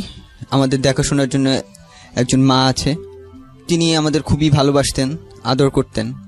ওই সময় আমাদের একটা স্কুল ছিল, আমরা স্কুলে ভর্তি হতাম, ওখান থেকে এখানে স্কুলে ভর্তি করে দিয়েছে, ওখান থেকে আমি পড়াশোনা করি। তো আমার শুধুমাত্র স্কুলে যাওয়া আর আমার মায়ের কাছেই, এই ছাড়া আমি আর কোথাও বাইরে ঘুরতেও সুযোগ পেতাম না। কোথায় এটা? এটা হচ্ছে, আপনি নামটা বলতে চাচ্ছেন না প্রতিষ্ঠানের? ঠিক আছে, নামটা না বললেও সমস্যা নেই, হ্যাঁ বলুন। তো সেটা আমি যেটা বুঝতে পারছি প্রিয় শ্রোতা, কোন একটা অনাথ আশ্রমে ওরা দুজনই বড় হয়েছে, হয়তোবা, আমি গেস করছি। একজনের ক্ষেত্রে আমি কনফার্ম, যেটা হচ্ছে সাগর বলছিল। পিউয়ের ক্ষেত্রেও কি ঘটনা একই রকম? ওই আশ্রমে কি আপনি বড় হয়েছেন? আচ্ছা, তার মানে এরা দুজনই কোনো একটা আশ্রমে বড় হয়েছে। আমরা এই অনুষ্ঠানের স্বার্থে এবং একই সাথে তাদের মান সম্মানের স্বার্থে আমরা সেই আশ্রমের নামটা এখানে মেনশন করছি না, আমরা ঘটনাটা তুলে ধরতে চাই। হ্যাঁ বলুন। আমার স্কুল আর আমার আম্মু ছাড়া আমি কিছুই বুঝতাম না, যে কোথাও চলতে পারতাম না একা একা। স্কুলটা কি আশ্রমের ভিতরেই? না, আশ্রমের ভিতরে না, সেটা ছিল হচ্ছে মিরপুরে। মিরপুরে বাইরে? বাইরে ছিল, মানে 8-10 জনের মতোই স্কুলটা? 8-10 জন। তো ওখানে গিয়ে কি একটু বুঝতে পারতেন যে আপনারা এবং বাকি যে ছেলেমেয়েরা আসে বাইরে থেকে, তাদের জীবনযাপন একটু আলাদা? না, ছোটবেলায় তখনও বুঝতে শিখিনি, কিছুই বুঝতাম না। কোন ক্লাসের গল্প এটা? এটা হচ্ছে আমি যখন কেজিতে পড়ি। কেজিতে, মানে একেবারেই না বোঝার বয়স? হ্যাঁ, কেজিতে পড়ি, তখন আমার আম্মু ছাড়া আমি কিছুই বুঝতাম না। তো আমি বাইরে কারোর সাথে কথাও বলতে পারতাম না ঠিক মতো। আর দেখা যেত আমি পড়াশোনা অনেক বেশি কাঁচা ছিলাম, তো আমি ঠিক মতো পড়াশোনা করতাম না। তো আমাকে দেখা যেত প্রায় সময় অনেকক্ষণ ধরে স্কুলে রেখে দিত, আর আমার আম্মু অনেকক্ষণ ধরে ওয়েট করতো আমার জন্য। তো এক পর্যায়ে আমার এরকম করে আমি বেড়ে উঠি। তো আম্মু আমাকে অনেকবার বুঝিয়েছে যে এখান থেকে তোমাকে একসময় বের হইতে হবে, এটাই তোমার একেবারে পার্মানেন্ট জায়গা না, তোমার এখান থেকে বের হতে হবে। তো তোমার এর জন্য তোমার পড়াশোনা করা খুবই বেশি জরুরি। তো তখন খালি দুষ্টুমি বুঝতাম, ছোট তো, পড়াশোনায় মনোযোগ ছিল না। তারপরে উনি ক্লাস 5 পর্যন্ত আমাকে দেখাশোনা করে, তারপর ওনার ক্যান্সার হয়। ক্যান্সার হওয়ার পর সে মারা যায়। ওই সময় আমি প্রচণ্ড কষ্ট পেয়েছিলাম যে আমাকে আদর করার আর কেউ নাই, বা আমাকে ভালোবাসার মতো কেউ নাই, একজনই ছিল। তো ওই সময় আমার আম্মু যেদিন মারা যায় তার আগের দিন আমাকে বলে গেছে যে যেখানেই থাকো ভালো থাকবা, আর কারোর সাথে কোনো দুষ্টুমি করবা না, আর পড়াশোনা ভালো করে করবা। তো আমি জানিও না যে আমার ক্যান্সার, তখন তো বুঝতামও না ঠিক মতো ক্যান্সার জিনিসটা কি। তারপর দিন আম্মু সকালবেলা উঠার পরে তাকে আর জীবিত পাইনি আমি। আমি আম্মুর পাশেই ঘুমাই রাতের বেলা। জাস্ট এতটুকু মনে আছে, আমার ঘুম থেকে ওঠার সময় আম্মু আমার মাথায় হাত বুলিয়ে দিছে, এতটুকু যে আমি ঘুম থেকে উঠে গেছি রাতের বেলা। তো ওই সময় সে হাত বুলিয়ে দিছে। মানে কি উনি আশ্রমেই থাকতো, ওখানেই হ্যাঁ, থাকতো? আশ্রমে তিনি আমাকে দেখাশোনা করতো। আচ্ছা, তো তাকে আমি আপনার মতো ছোটবেলা আর থেকে মা বলতাম। কতজনকে এরকম দেখাশোনা করতো? ওখানে অনেকগুলা ঘর ছিল, একটা ঘরে 10 থেকে 12 জন করে ছিল। 10 থেকে 12 জনের একজন মা। একজন মা। তো উনি আমাকে রাতের বেলা মাথায় হাত বুলে ওই কথাটুকু বলছে। তো সকালবেলা আমি উঠে তাকে আর জীবিত পাইনি। তো আমি প্রচন্ড কান্না করেছিলাম ওই সময়। আমার আম্মুর শেষ কথা ছিল যে তুমি পড়াশোনা করো। ওই সময় আমি বুঝতামও না কোনো কিছু। তারপরও আম্মুর শেষ কথা অনুযায়ী আমি 5-এ খুব খারাপ স্টুডেন্ট ছিলাম। তো আস্তে আস্তে আমি নিজে পড়াশোনা করতাম। আমি আমার বন্ধুদের, আমার ম্যাডামদের সাহায্য নিলাম। যখন জানতে পারছে যে আমার মা মারা গেছে, তখন ম্যাডামরা আমাকে এক্সট্রা কেয়ার দেওয়া শুরু করলো। তো ওভাবে ম্যাডামদের ভালোবাসা, বন্ধুদের ভালোবাসা আমি আস্তে আস্তে পড়াশোনা করি। তো পড়াশোনা করতে করতে আমার অসুস্থ হয়ে যায়। আমি 3 মাস ঠিকমতো আম্মু থাকতো, খাওয়াতো ঠিকমতো, আম্মু নাই, এখন খাওয়ার অনিয়ম হয়ে গেছে, আমি অসুস্থ হয়ে যাই। আমি 3 মাস পুরো বেড রেস্ট, কোনো কিছু করতে পারি না। তো 3 মাস বেড রেস্টের সময় আমার যেদিন সুস্থ হওয়ার পরে প্রথম যেদিন বের হয়েছি, তখন আশ্রমের ভিতরে অনেকে খেলাধুলা করতেছিল।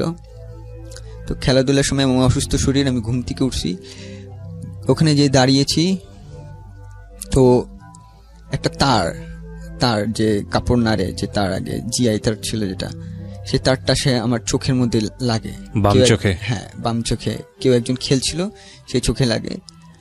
তো ওই অবস্থায় আমার চোখে গেঁথে যায় ওটা, অনেক ব্লিডিং হয়। তো আমাকে ওইখান থেকে হসপিটালে নিয়ে যাওয়া হয় ওই দিন রাতের বেলা। আমার ওই সময় মনে নেই যে কতক্ষণ আমি অজ্ঞান ছিলাম। তো ওই সময় ওই দিনই আমার অপারেশন করা হয়।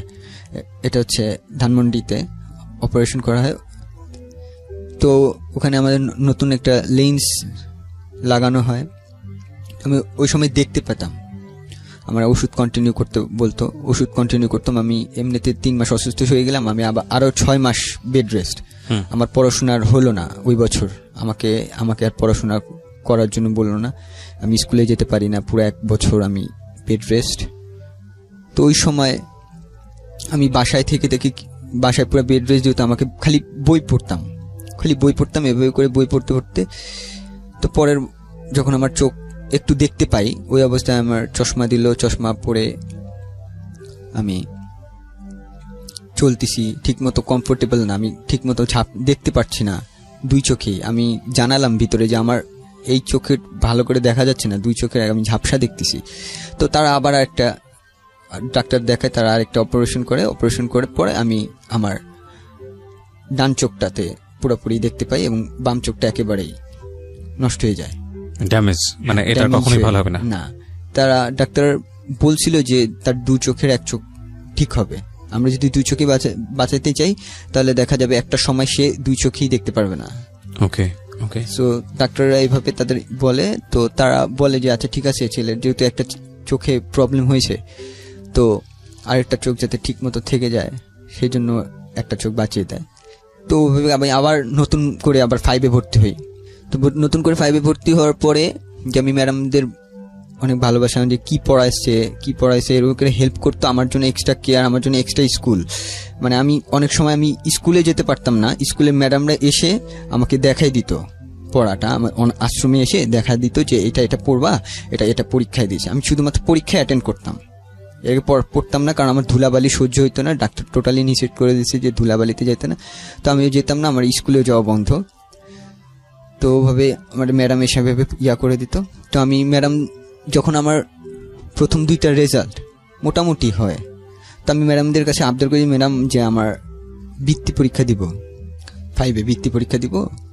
তো ম্যাডামরা না বলে যে বৃত্তি পরীক্ষা দিতে পারবা না, তোমার শরীরের কন্ডিশন ভালো না। আমি তারপরেও জোরাজোরি করি এবং আশ্রম থেকে আমাকে সুযোগ দেয় বৃত্তি পরীক্ষা দেওয়ার জন্য। তো আমি বৃত্তি পরীক্ষা দিই এবং খুব ভালোভাবে পাশ করি। তো এইভাবে যাওয়ার পরে 7-এ যখন উঠি, তখন আমার সাথে একজন নার্স দেখা করতে আসে। সে আমাকে প্রচন্ড আদর করে, আমি তাকে চিনিও না। কখনো দেখিও নাই, বাট তার আমার প্রতি একটা আলাদা মমতা কাজ করতো, আলাদা মায়া কাজ করতো। তা আমার ভালো লাগতো যে আমার মার ভালোবাসার কথা মনে পড়তো, আমি একা একা কাঁদতাম রাতের বেলা তার ভালোবাসার কথা মনে পড়তে। সে আমার সাথে অনেকবারই দেখা করতে আসে, তো আমার জন্য সে ফল মূল যা আছে মাঝে মাঝে কিনে নিয়ে আসতো। তা আমি আবার, আমার একটা স্বভাব ছিল যে আমি খেতে পারতাম না, একা একা খাওয়ার ছিল না, যেহেতু আমার সাথে আরো অনেক 10টা বাচ্চা এখানে মানুষ হচ্ছে, যাদের আমি ভাই বা যাদের আমি বোন বলে ডাকি, জি, তাদের আমি দিয়ে দিতাম সবকিছু। যে দেখা গেছে যে আমাকে এই জিনিসটা দিছে, তো আমি খুব ছোট, তো আমার চেয়ে বড় বড় আছে, আমি ওদের কাছে দিয়ে দিতাম, তো ওরা আমাকে যখন খুশি ম্যানেজ করতো। যেহেতু আমার মা নাই তখন আমার বড় আপুরাই আমাকে মানুষ করছে যে কিভাবে কি করতে হয়, কিভাবে ভালো। তো 7 পরে ওই প্রতিষ্ঠানেরই আরেকটা জায়গায় আমাকে নিয়ে যাওয়া হয়, যেহেতু আমি 7 পড়ি, আমার বয়স 12-13 বছর। জি। তো ওখানকার আরেকটা ছেলেদের জন্য আরেকটা জায়গা আছে, এটা মিরপুরে। তো ওখানে আমাকে নিয়ে যাওয়া হয়। কে নিয়ে যায়? অনাথ আশ্রমের লোক। আচ্ছা, এই নার্স উনি কি আপনাকে টেক কেয়ার করছিলেন তখন এসে অকারণেই, নাকি কোনো কারণ ছিল? না, অকারণে সে আমাকে দেখা করতে আসতো, শুধু ভালো লাগতো আমার সাথে দেখা করতে। জাস্ট দেখা করতে আসতো? হ্যাঁ। আচ্ছা, ওকে। আগে অনেকবার দেখা করতে আসতো। তো আমি যখন ওখানে চলে যাওয়ার পর আমাদের ওখানে কোনো মহিলা অ্যালাউ করে না। আচ্ছা। যেখানে চলে যায় সেখানে, তাই পরে আর আমাকে সাথে দেখা করতে পারেনি। সে অনেকবার দেখা করতে আসছে, তারপর পারেনি। তো ওখানে থেকে আমি বড় হচ্ছি, ওখানে খেলাধুলা, হোস্টেলের মতো ছিল ওটা, যে সব ছেলেরা, খাবার দাবার। আমরা কি করতাম যে ওই হোস্টেলে থাকাকালীন আমার নিজেদের রান্না নিজেরাই করতাম। জি। এক সপ্তাহ আমাদের ওখানে 40 জন ছেলে ছিল, যে এক একটা সপ্তাহে আমরা 5-6 জন করে রান্না করতাম, নিজেরাই রান্না করে খাওয়া দাওয়া করতাম, নিজেরাই ঘর পরিষ্কার, নিজেরাই হোস্টেলটা পুরো পরিষ্কার করে রাখতাম। ওখানে দেখাশোনার জন্য আমাদের একটা ভাইয়া ছিল, যাকে আমরা ভাই বলে ডাকি। তো তিনি আমাদের টেক কেয়ার করতেন। তারপরে নার্স আমার সাথে দেখা করতো, আমাকে খুব স্নেহ করতো, খুব আদর করতো। তো উনি একসময় বলে যে এখানে আমার মা কে ছিলেন, আমার মার নাম ছিল হচ্ছে সেলিনা বেগম। তা আমি ওখানে যখন আশ্রমে যখন থাকি, তখন আমাকে আমি হিন্দু হিসেবে ছোটবেলা থেকে মানুষ হয়ে আসছি, হিন্দু হিসেবে আমি জানি যে আমার ধর্মটা হিন্দু। আচ্ছা। তো উনি আমাকে বলে যে তুমি তো, তোমার মার নাম সেলিনা বেগম আর তোমার বাবার নাম জয়নাল আবেদিন। তো আমি তো বললাম যে আমি তো ছোটবেলা থেকে হিন্দু ঘরে মানুষ হয়েছি, আমি তো জানি আমি হিন্দু ধর্ম। বলে না, তোমার মার নাম এই যে সেলিনা বেগম এবং বাবার নাম জয়নাল আবেদিন। তখন তার কোনো সুযোগও ছিল না, আমার কি দেখাশোনার মতো কেউ ছিল না বলে সে হিন্দু ঘরেই শুধুমাত্র লোক নিবে, তো সেজন্য আমাকে হিন্দু ঘরে দিয়ে আসে। আচ্ছা আচ্ছা। হিন্দু ঘরে দিয়ে এসে যে ছোটবেলা থেকে মানুষ হোক, তারপরে বড় হইলে সে তার ধর্ম যদি চেঞ্জ করতে চায় চেঞ্জ করবে। হিন্দু ঘরটা কে দেয় আপনাকে? আশ্রম থেকে দেয়? আশ্রম থেকে না, সে নার্স দিয়েছে। দেখাশোনার লোক ছিল না বলে আপনাকে এভাবে দিয়ে আসা হয়? দেখাশোনার লোক ছিল না বলে আমাকে হিন্দু ঘরে দিয়েছে। আমি ছোটবেলা থেকে জানি আমি হিন্দু ধর্মে, বাট তখন আমি জানার পরে আমি খুব অবাক হয়ে যাই। আর আমার কাছে এতটুকু মনে হয় যে আমি যখন হিন্দু ধর্ম গ্রহণ ছিলাম ছোটবেলা থেকে, বাট হিন্দু ধর্মের যেসব রীতি রেওয়াজ সেসব আমি মানতাম না বা মানতে চাইতাম না। আমার ভালো লাগতো, ইসলাম ধর্ম ভালো লাগতো, কারণ আমার বেশিরভাগ বন্ধু বান্ধবী ইসলাম ধর্ম। তা আমি ওদের সাথে মিশতাম, তখন রোজা কিভাবে করতে হয়, নামাজ কিভাবে পড়া লাগে সেটা আমি জানতাম না। তো ওই দিন পর 7 যখন এই কথা বলে, তো আমি আমার বন্ধুর সাথে শেয়ার করি, একটা মেয়ে বন্ধুর সাথে শেয়ার করি যে আমার ধর্মটা তো মুসলিম, ইসলাম ধর্মগণ, আমি কিভাবে এটা চেঞ্জ করতে পারবো। তো আমার বন্ধুটা আমাকে একটা ওয়ে বলে দেয় যে সে তার খালাতো ভাই সাথে দেখা করে দেয়, শুভ ভাইয়ের সাথে দেখা করে দেয়। তো শুভ ভাই আমাকে, ওই সময় আমি যেহেতু অনাথ আশ্রম, আমার কাছে টাকা পয়সাও নাই, ইসলাম ধর্ম গ্রহণ করতে যেসব রীতি রেওয়াজ মানতে হয় সেই জন্য সে সম্পূর্ণটা বেয়ার করে। ওকে।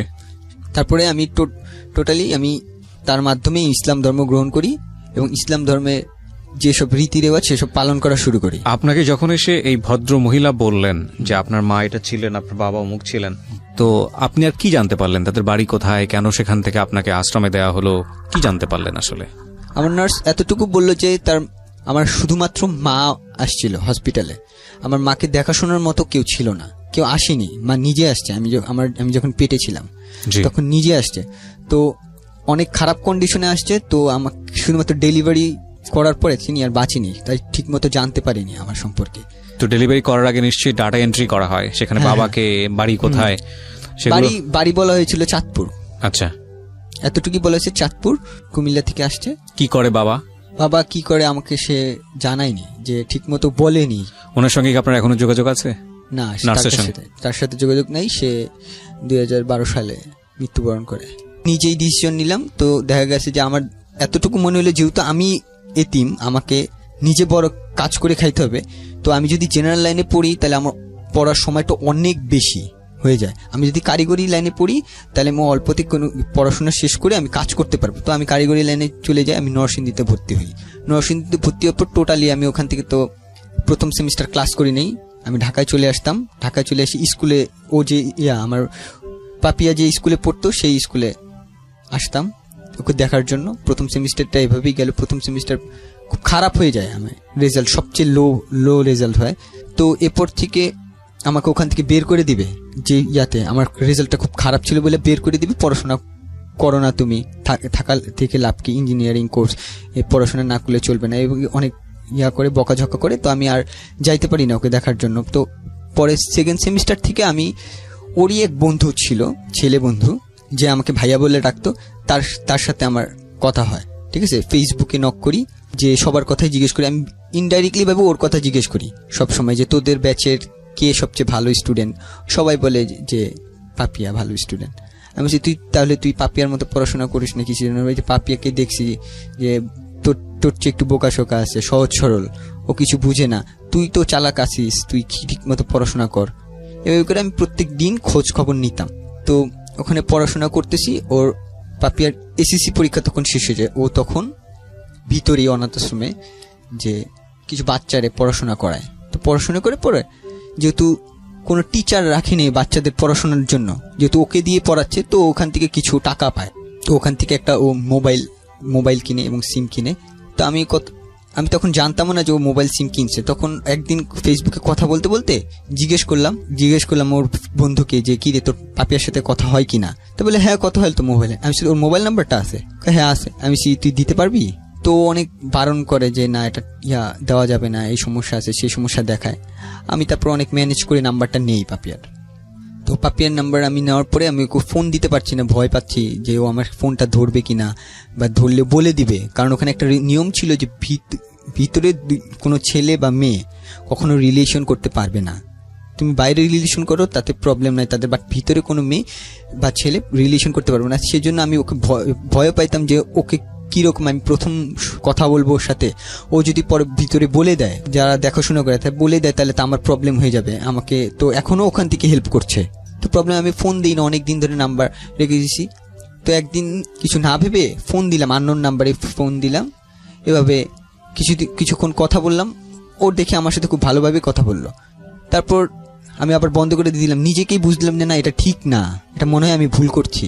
ঠিক না কেন বলছেন? মানে আপনাদের এই যেহেতু নিয়ম আছে, আশ্রমের ভিতরে নিয়ম আছে যে ছেলে মেয়েদের মধ্যে কখনো কোনো সম্পর্ক হতে পারবে না। না, সে আমি আপনাদের বলুন। তারপর তো আমি খুব ভয় পাইতাম, তো পরিচয় দিতে চাইতাম না, আননোন নাম্বারে কথা বলতাম। দেখি প্রথম কথা বলার পর ও সামান্য অল্প কিছু কথা বলে, বাট ভালো মিশুক। তা আস্তে আস্তে এভাবে কথা বলি, আননোন নাম্বারে কথা বলি। এরকম করে 3 মাস চলে যায় যে আমি আননোন নাম্বারে কথা বলতেছি। তো একদিন ও দেখা করতে চায়, ও যেহেতু কলেজে ভর্তি হয়েছে, তো এখন একা একা চলাফেরা করতে হবে। ও বলছে যে আচ্ছা ঠিক আছে, আমার কলেজ আছে, কলেজ শেষে আপনি দেখা করতে পারবেন কিনা। মানে 6 এ পরিচয় হলো ওর, কিন্তু কলেজ পর্যন্ত এটা কন্টিনিউ হয়েছে, এই আননোন নাম্বারে কথা বলা, অন অ্যান্ড অফ, লম্বা সময় ধরে। তার মানে আপনার দিক থেকে ভালো লাগার ব্যাপারটা তো অনেক আগে থেকেই ছিল, কিন্তু ওর জায়গাটা থেকেও ভালো লাগাটা কি ততদিনে কি প্রেম পর্যায়ে চলে গেছে নাকি জাস্ট? ও আমাকে কখনোই আমাকে দেখার আগ পর্যন্ত ভালোবাসেনি। আচ্ছা ঠিক আছে, জাস্ট আননোন নাম্বারে কথা বলতো। তো আমাকে দেখা করতে চায়, তো আমি ভয়ে ভয়ে দেখা করি যে আমাকে ভিতরে কি দেখছে কিনা। ও দেখলে তো যদি বলে দেয় ভিতরে, আমার হেল্প বন্ধ করে দিবে। তো দেখা যায় যে আমরা দেখা করি ওর কলেজ শেষে। আমি নরসিংদী থেকে আগের দিন আসি, ক্লাস মিস দিয়ে আসি ওর সাথে দেখা করতে। ও তখন কলেজে পড়ে, আমি তখন লাস্ট সেমিস্টার চলে আসছি। ও যখন কলেজ পড়ে তখন আমি লাস্ট সেমিস্টার। তো দেখা করতে আসি, দেখি প্রথম দিনও আমাকে চিনতে পারেনি যে আমি যেটা বলছি সেটাই বিশ্বাস করছে। প্রথম দিন চিনতে পারেনি। এভাবে করে কথা বলতেছি, দেখা করতেছি, মাঝে মাঝে দেখা করতেছি। তো আমি কি করলাম যে নরসিংদীতে না থেকে আমি একবার ঢাকায় চলে আসছি। ঢাকা থেকে এসে যে আমি লাস্ট সেমিস্টার পড়াশোনা করব, যেহেতু লাস্ট সেমিস্টার ছিল, পড়াশোনার চাপ ছিল কম, জাস্ট পরীক্ষাটা অ্যাটেন্ড করে গেলেই হবে। তো আমি ঢাকায় থাকা শুরু করি, ওর সাথে দেখা করতাম, ক্লাসে যেতাম না, শুধুমাত্র পরীক্ষার সময় যে পরীক্ষা দিতাম। পরীক্ষা দিয়ে পাশ করলাম, বেকার বসে আছি। বেকার বসার পর 3 মাস আমি বেকার বসেছিলাম, চাকরির জন্য অ্যাপ্লাই করতেছি। আর ওর সাথে আননোন নাম্বারে কথা তো বলতাম, এখন তো দেখা হয়ে গেছে। যেহেতু আমি তখন আমার নামটা পর্যন্ত বলিনি, কি নাম, আমি আরেকটা নাম বলেছিলাম, তো ওই নামে ও চিনত। তো একদিন দেখা করার সময় ভিতরে, অনাথ আশ্রমের ভিতরে একটা মেয়ে দেখে ফেলে আমাদের। তো দেখে যাওয়ার পর ওকে বলে যে আচ্ছা তুই এই ছেলের সাথে মিশলি কিসের জন্য, ছেলে কি হয় তোর, কি হয় মানে আমার, বললো যে না এমনি আমার বন্ধু। বলে ও যে ভিতরে তুই জানিস না? আমি বললাম যে না। ও বলে যে না আমি তো জানি না, আমি কখনো দেখিই নেই, কারণ বাসা থেকে খুব কম বের হতো, দেখেই নেই। তো ও যখন জানতে পারলো, ওই প্রথম আমাকে জানতে পারলো যে আমি অনাথ আশ্রমে থাকি, মানে ওই একই অনাথ আশ্রমে, অনাথ আশ্রমে থাকি। তো আমাকে জিজ্ঞেস করলো ওই দিন রাতের বেলা ফোন দিয়ে, আচ্ছা তুমি কি এই অনাথ আশ্রমে ছিলা? আমি যখন দেখছি না ঠিক আছে, যখন জেনে ফেলছে, তখন আমি আর মিথ্যা বলিনি, আমি বলছি হ্যাঁ আমি এখানে ছিলাম। আমি ততদিনে কি মানে দুজনের মধ্যে সম্পর্কটা কি ভালোবাসার সম্পর্ক দাঁড়িয়ে গেছে? আমি শুধু ভালোবাসতাম, ও তখনও ভালোবাসি। আচ্ছা, তখনই আমার সাথে জাস্ট বন্ধুত্ব সম্পর্ক। তো আমাকে জিজ্ঞেস করলো তো যে অনাথ আশ্রমে কি, আমি বললাম হ্যাঁ আমি অনাথ আশ্রম।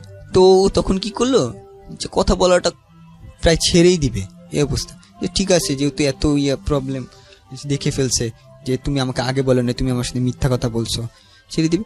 তো আমি আর ডিস্টার্ব করতাম না, মাঝে মাঝে ফোন দিতাম, দেখতাম যে ফোন রিং উঠে না, যে এরকম করে 1 মাস আমি ফোন দিই, বাট ও কখনো উঠায়নি। 1 মাস পরে যখন আমি ফোন দিই, প্রথম আমার চাকরি হয়েছে, ওই দিন চাকরি প্রথম হয়েছে যে আমি একটা জব পেয়েছি অল্প স্যালারিতেই। তো ওই দিন আমি ওকে জাস্ট সুখবরটা জানানোর জন্য, ওর সাথে কথা বলার জন্য না, বা ওকে করার জন্য না, জাস্ট জানানোর জন্য যে এতদিন ধরে আমি কথা বলতেছি তোমার সাথে, আমার একটা ভালো মুহূর্ত যাতে তুমি জানো, আমি ভালো মুহূর্ত জানানোর মতো কেউ তো নাই তুমি ছাড়া, আমি তোমার সাথে খুব ভালোভাবে মিশছি। তো এভাবে জানাইছি, ও খুব খুশি হয়ে যায় যে আমি চাইছিলাম যে তুমি একটা ভালো খবর দাও আমাকে।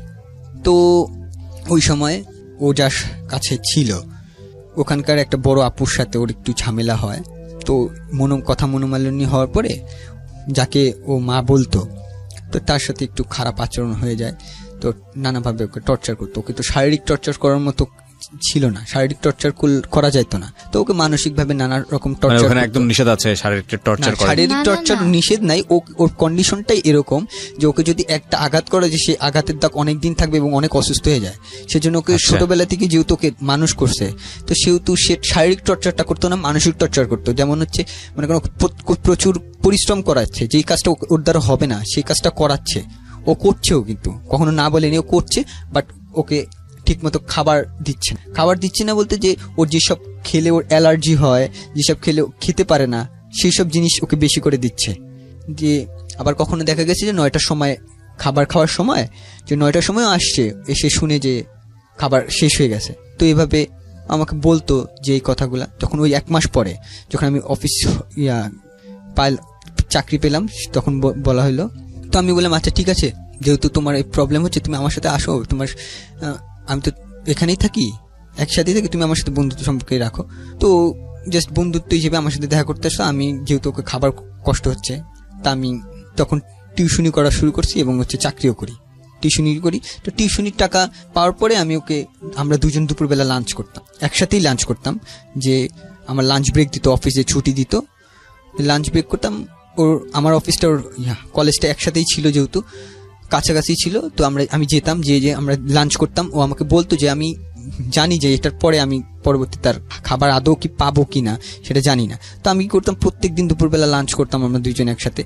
তো ও একটা পর্যায়ে 3 মাস সময় লাগছে আমাকে, এতদিন পরে আমার এই যে 1 মাস পরে যখন কথা বলছি, তারপরে আর 3 মাস সময় লাগছে আমাকে ভালোবাসতে। তো একদিন আমাকে বলে যে আমি তোমাকে ভালোবাসি, বাট এটা তো কেউ মানবে না, কিভাবে কি করবো আমরা দুজন।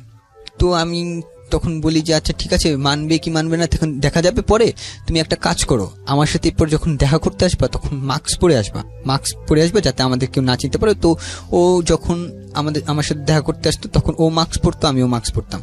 তারপরেও একদিন যেখানে প্রজেক্ট ডাইরেক্টর যিনি ছিল, তিনি একদিন বের হয়েছে বের হওয়ার পর সে দেখে ফেলছে, আমাদের দুজনকে একসাথে দেখে ফেলছে। সে তখন কিছু বলে নাই। সে কোথায় বসতেন আপনারা? আমরা কখনো কখনো বসতাম যে কোনো পার্কে, অনাথ আশ্রমের আশেপাশে? অনাথ আশ্রমের পিছনে একটা মাঠ ছিল, আচ্ছা। সেই মাঠে কখনো বসতাম, আর কখনো যেতাম দূরে। একদিন এরকম করে রিক্সায় যেতে গিয়ে দেখে ফেলছে, তখন ওকে জানানো হয়নি, কিছুই জানি না, ও নর্মালি বাসায়।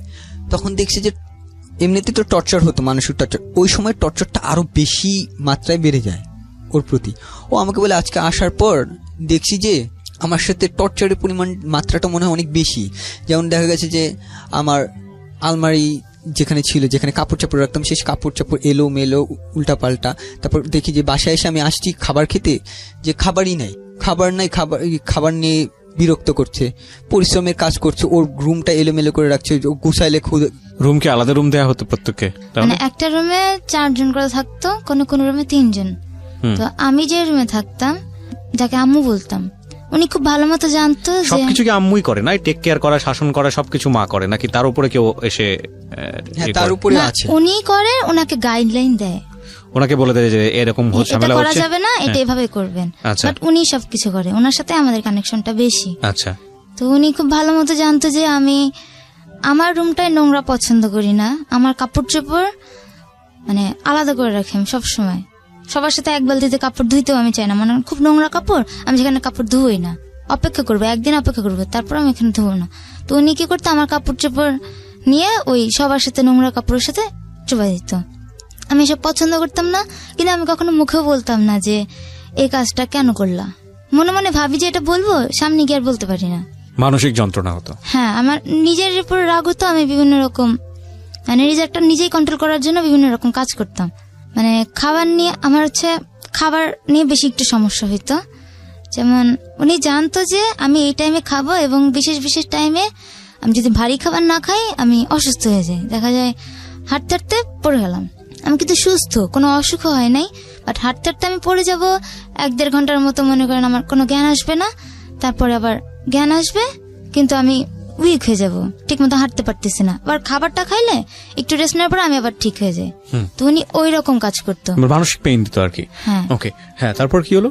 তারপর উনি এক সময় যখন জিজ্ঞেস করলো যে আচ্ছা আপনি, ও শেষমেশ জিজ্ঞেস করলো যে ওনাকে যে আপনি আমার সাথে এরকম কেন করছেন, আমার সাথে আমি তো আপনার কোনো ক্ষতি করি নাই, আমার মতো তো আরো বাচ্চারা আছে, হ্যাঁ আমি তো আপনার সাথে ছোটবেলা থেকে আছি, আপনি আমার সাথে হঠাৎ করে আপনি মানসিক যন্ত্রণা দিচ্ছেন, ঠিক আছে, এখন মাত্রাটা আরো বেশি কেন বাড়াই দিচ্ছেন? তখন সে বলে যে তুই তো ওই ছেলের সাথে কথা বলিস, ওই ছেলের সাথে ঘুরোস, তো এটা দেখে ফেলছে। তারপর থেকে ও যে কারো কাছে যাবে, সবার কাছে গেলে বলতে গেলে যে আচ্ছা আমাকে এই মানসিক যন্ত্রণা দিচ্ছে, তো তারা সবাই এক কথা বলে তোর দোষের কারণে হয়েছে, তুই ওই ছেলের সাথে রিলেশন করছিস, এর জন্য কেন মিশতে গেলি বা কেন কথা বলতে গেলি বা কেন মিশতে গেলি, ও কারো কাছে সাহায্য জন্য ও পুরো একা হয়ে গেছে, পুরো একা হয়ে গেছে। তারপরে আমি একটু ওর মুখ থেকে শুনি, পিউ আসলে ঘটনাটা কি ঘটছিল একটু বলেন তো। কেউ চাচ্ছিল না যে আমার সাথে ওর কোনো সম্পর্ক থাকুক, এবং সেটা তাদের জায়গা থেকে এথিক্যালি ছিল, কারণ তাদেরকে এভাবেই শেখানো হয়েছে, এভাবেই বড় করা হয়েছে, এবং তাদের জায়গা থেকে এটা তো অনৈতিক কোনো কিছু না আমি মনে করি, কারণ এটা তো অর্গানাইজেশনের এথিক্সের সাথে যায় না, অর্গানাইজেশনের যে রুলস অ্যান্ড রেগুলেশন আছে সেটার সাথে যায় না। এখন আপনাদের দুজনকে ভালো লেগে গেছে, ভালো লাগার ক্ষেত্রে তো ভালো লাগা কোনো নিয়ম মানে না, আইন মানে না, এটাও সত্য, তাই না? আমরা দুটো বিষয়কে একটু সমানভাবে দেখার চেষ্টা করব। হ্যাঁ বলেন। ইন্টার পরীক্ষা, তো ওই সময় আমার সাথে রিলেশন ছিল, তো ও কিছু সাবজেক্টে 2টা সাবজেক্টে একটু কম মার্ক পায়, ওই যে কলেজে পড়তো সেই কলেজের রুলস ছিল যে 2টা সাবজেক্টে একটু কম মার্ক পেলে সে পরীক্ষা অ্যাটেন্ড করার জন্য যে গার্জিয়ান ডাকতে হবে। তো ওর সাথে আরো 3 জন পড়তো, ওদের অবস্থা ঠিক এরকম ছিল। তো দেখা গেল যে ওই 3 জন সুযোগ পেয়ে গেছে, হ্যাঁ একটু কম মার্ক পাওয়ার জন্য ওদের জন্য গার্জিয়ান গেছে, যে একই গার্জিয়ানই তো সবার জন্য একই গার্জিয়ান, যেহেতু ওরা গেছে যে ওই 3 জনকে পরীক্ষা দেওয়ার জন্য সুযোগ করে দিছে, বাট ওরটা করে না, ওরটা সেই সুযোগটা দেয় না। ও অনেক কান্নাকাটি করে যে আচ্ছা আমাকে এই সুযোগটা দেন, আমাকে, আমি ভালো করব, আমি পারবো, আমি পরীক্ষা দিব। তো ওকে বলে যে তুমি এটা তোমার দ্বারা হবে না, বলে যে আমি কিন্তু ওদের চেয়ে ভালো রেজাল্ট করছি। তো বলে যে তোমার সবচেয়ে বড় প্রবলেম হচ্ছে তুমি এই ছেলের সাথে আছো, তুমি ছেলের রিলেশন বন্ধ করে দাও, তারপর ভেবে দেখবো। তো ওই সময় ও আমাকে বলে এইসব কথা, তা আমি নিজে থেকে আমার থেকে মনে হলো যে ঠিক আছে যেহেতু তোমার ক্যারিয়ার এটা, যে তোমার পড়াশোনা করা লাগবে, তোমাকে উঠতে হবে, আচ্ছা ঠিক আছে, যে তুমি তোমার পড়াশোনার দিকে মনোযোগ দাও, তুমি বলো যে তুমি আমার সাথে রিলেশন ছেড়ে দিছো, আর আমিও এখান দিয়ে চুপচাপ থাকি কতদিন, তারপর পরিস্থিতি যখন ঠান্ডা হয়ে যাবে তখন দেখা যাবে যে আমরা পরে ম্যানেজ করে নিব। তো ওই সময় কথা বলে না, এক সপ্তাহ কথা বলে না। তো ওই সময় ও বুঝাচ্ছে যে আমি ওর সাথে রিলেশন আস্তে আস্তে ছেড়ে দিচ্ছে, আমাকে পরীক্ষা দেওয়ার সুযোগ দেন, তারপর ওরা দেয় না। তারপরে যখন কোনো সুযোগই দিচ্ছে না আর ও পারছে না, এক সপ্তাহ থাকার পর ও আমাকে বললো যে আমি এক সপ্তাহ যে কি কষ্টের মধ্যে ছিলাম, আমি তোমার সাথে কথা বলি না। আর ওপাশ দিয়ে ওরা আমাকেই ফোন দিচ্ছে, ফোন দিয়ে আজে বাজে কথা বা শাসাচ্ছে এরকম, যে তুমি কেন এই জানা সত্ত্বেও তুমি এরকম করলা। আমি ভয়ে ফোন ধরতাম না, ওরও ফোন ধরতাম না। ওই সময় প্রবলেম হয়ে গেছে, ওরও আমারও প্রবলেম হয়ে গেছে, যেহেতু সবাই জেনে গেছে বিষয়টা। সো আমার সামনে যিনি রয়েছে তার সঙ্গে একটু পরিচিত হই। আপনার নামটা একটু বলেন। যে আমার নাম আবু কাউসার। আবু কাউসার, এবং আপনার সাথে একজন আছেন, তিনি আপনার মা। জি। ওনার নামটা একটু আপনি বলেন, আপনার নামটা একটু বলেন আন্টি। আমার নাম আম্বিয়া খাতুন। আম্বিয়া খাতুন।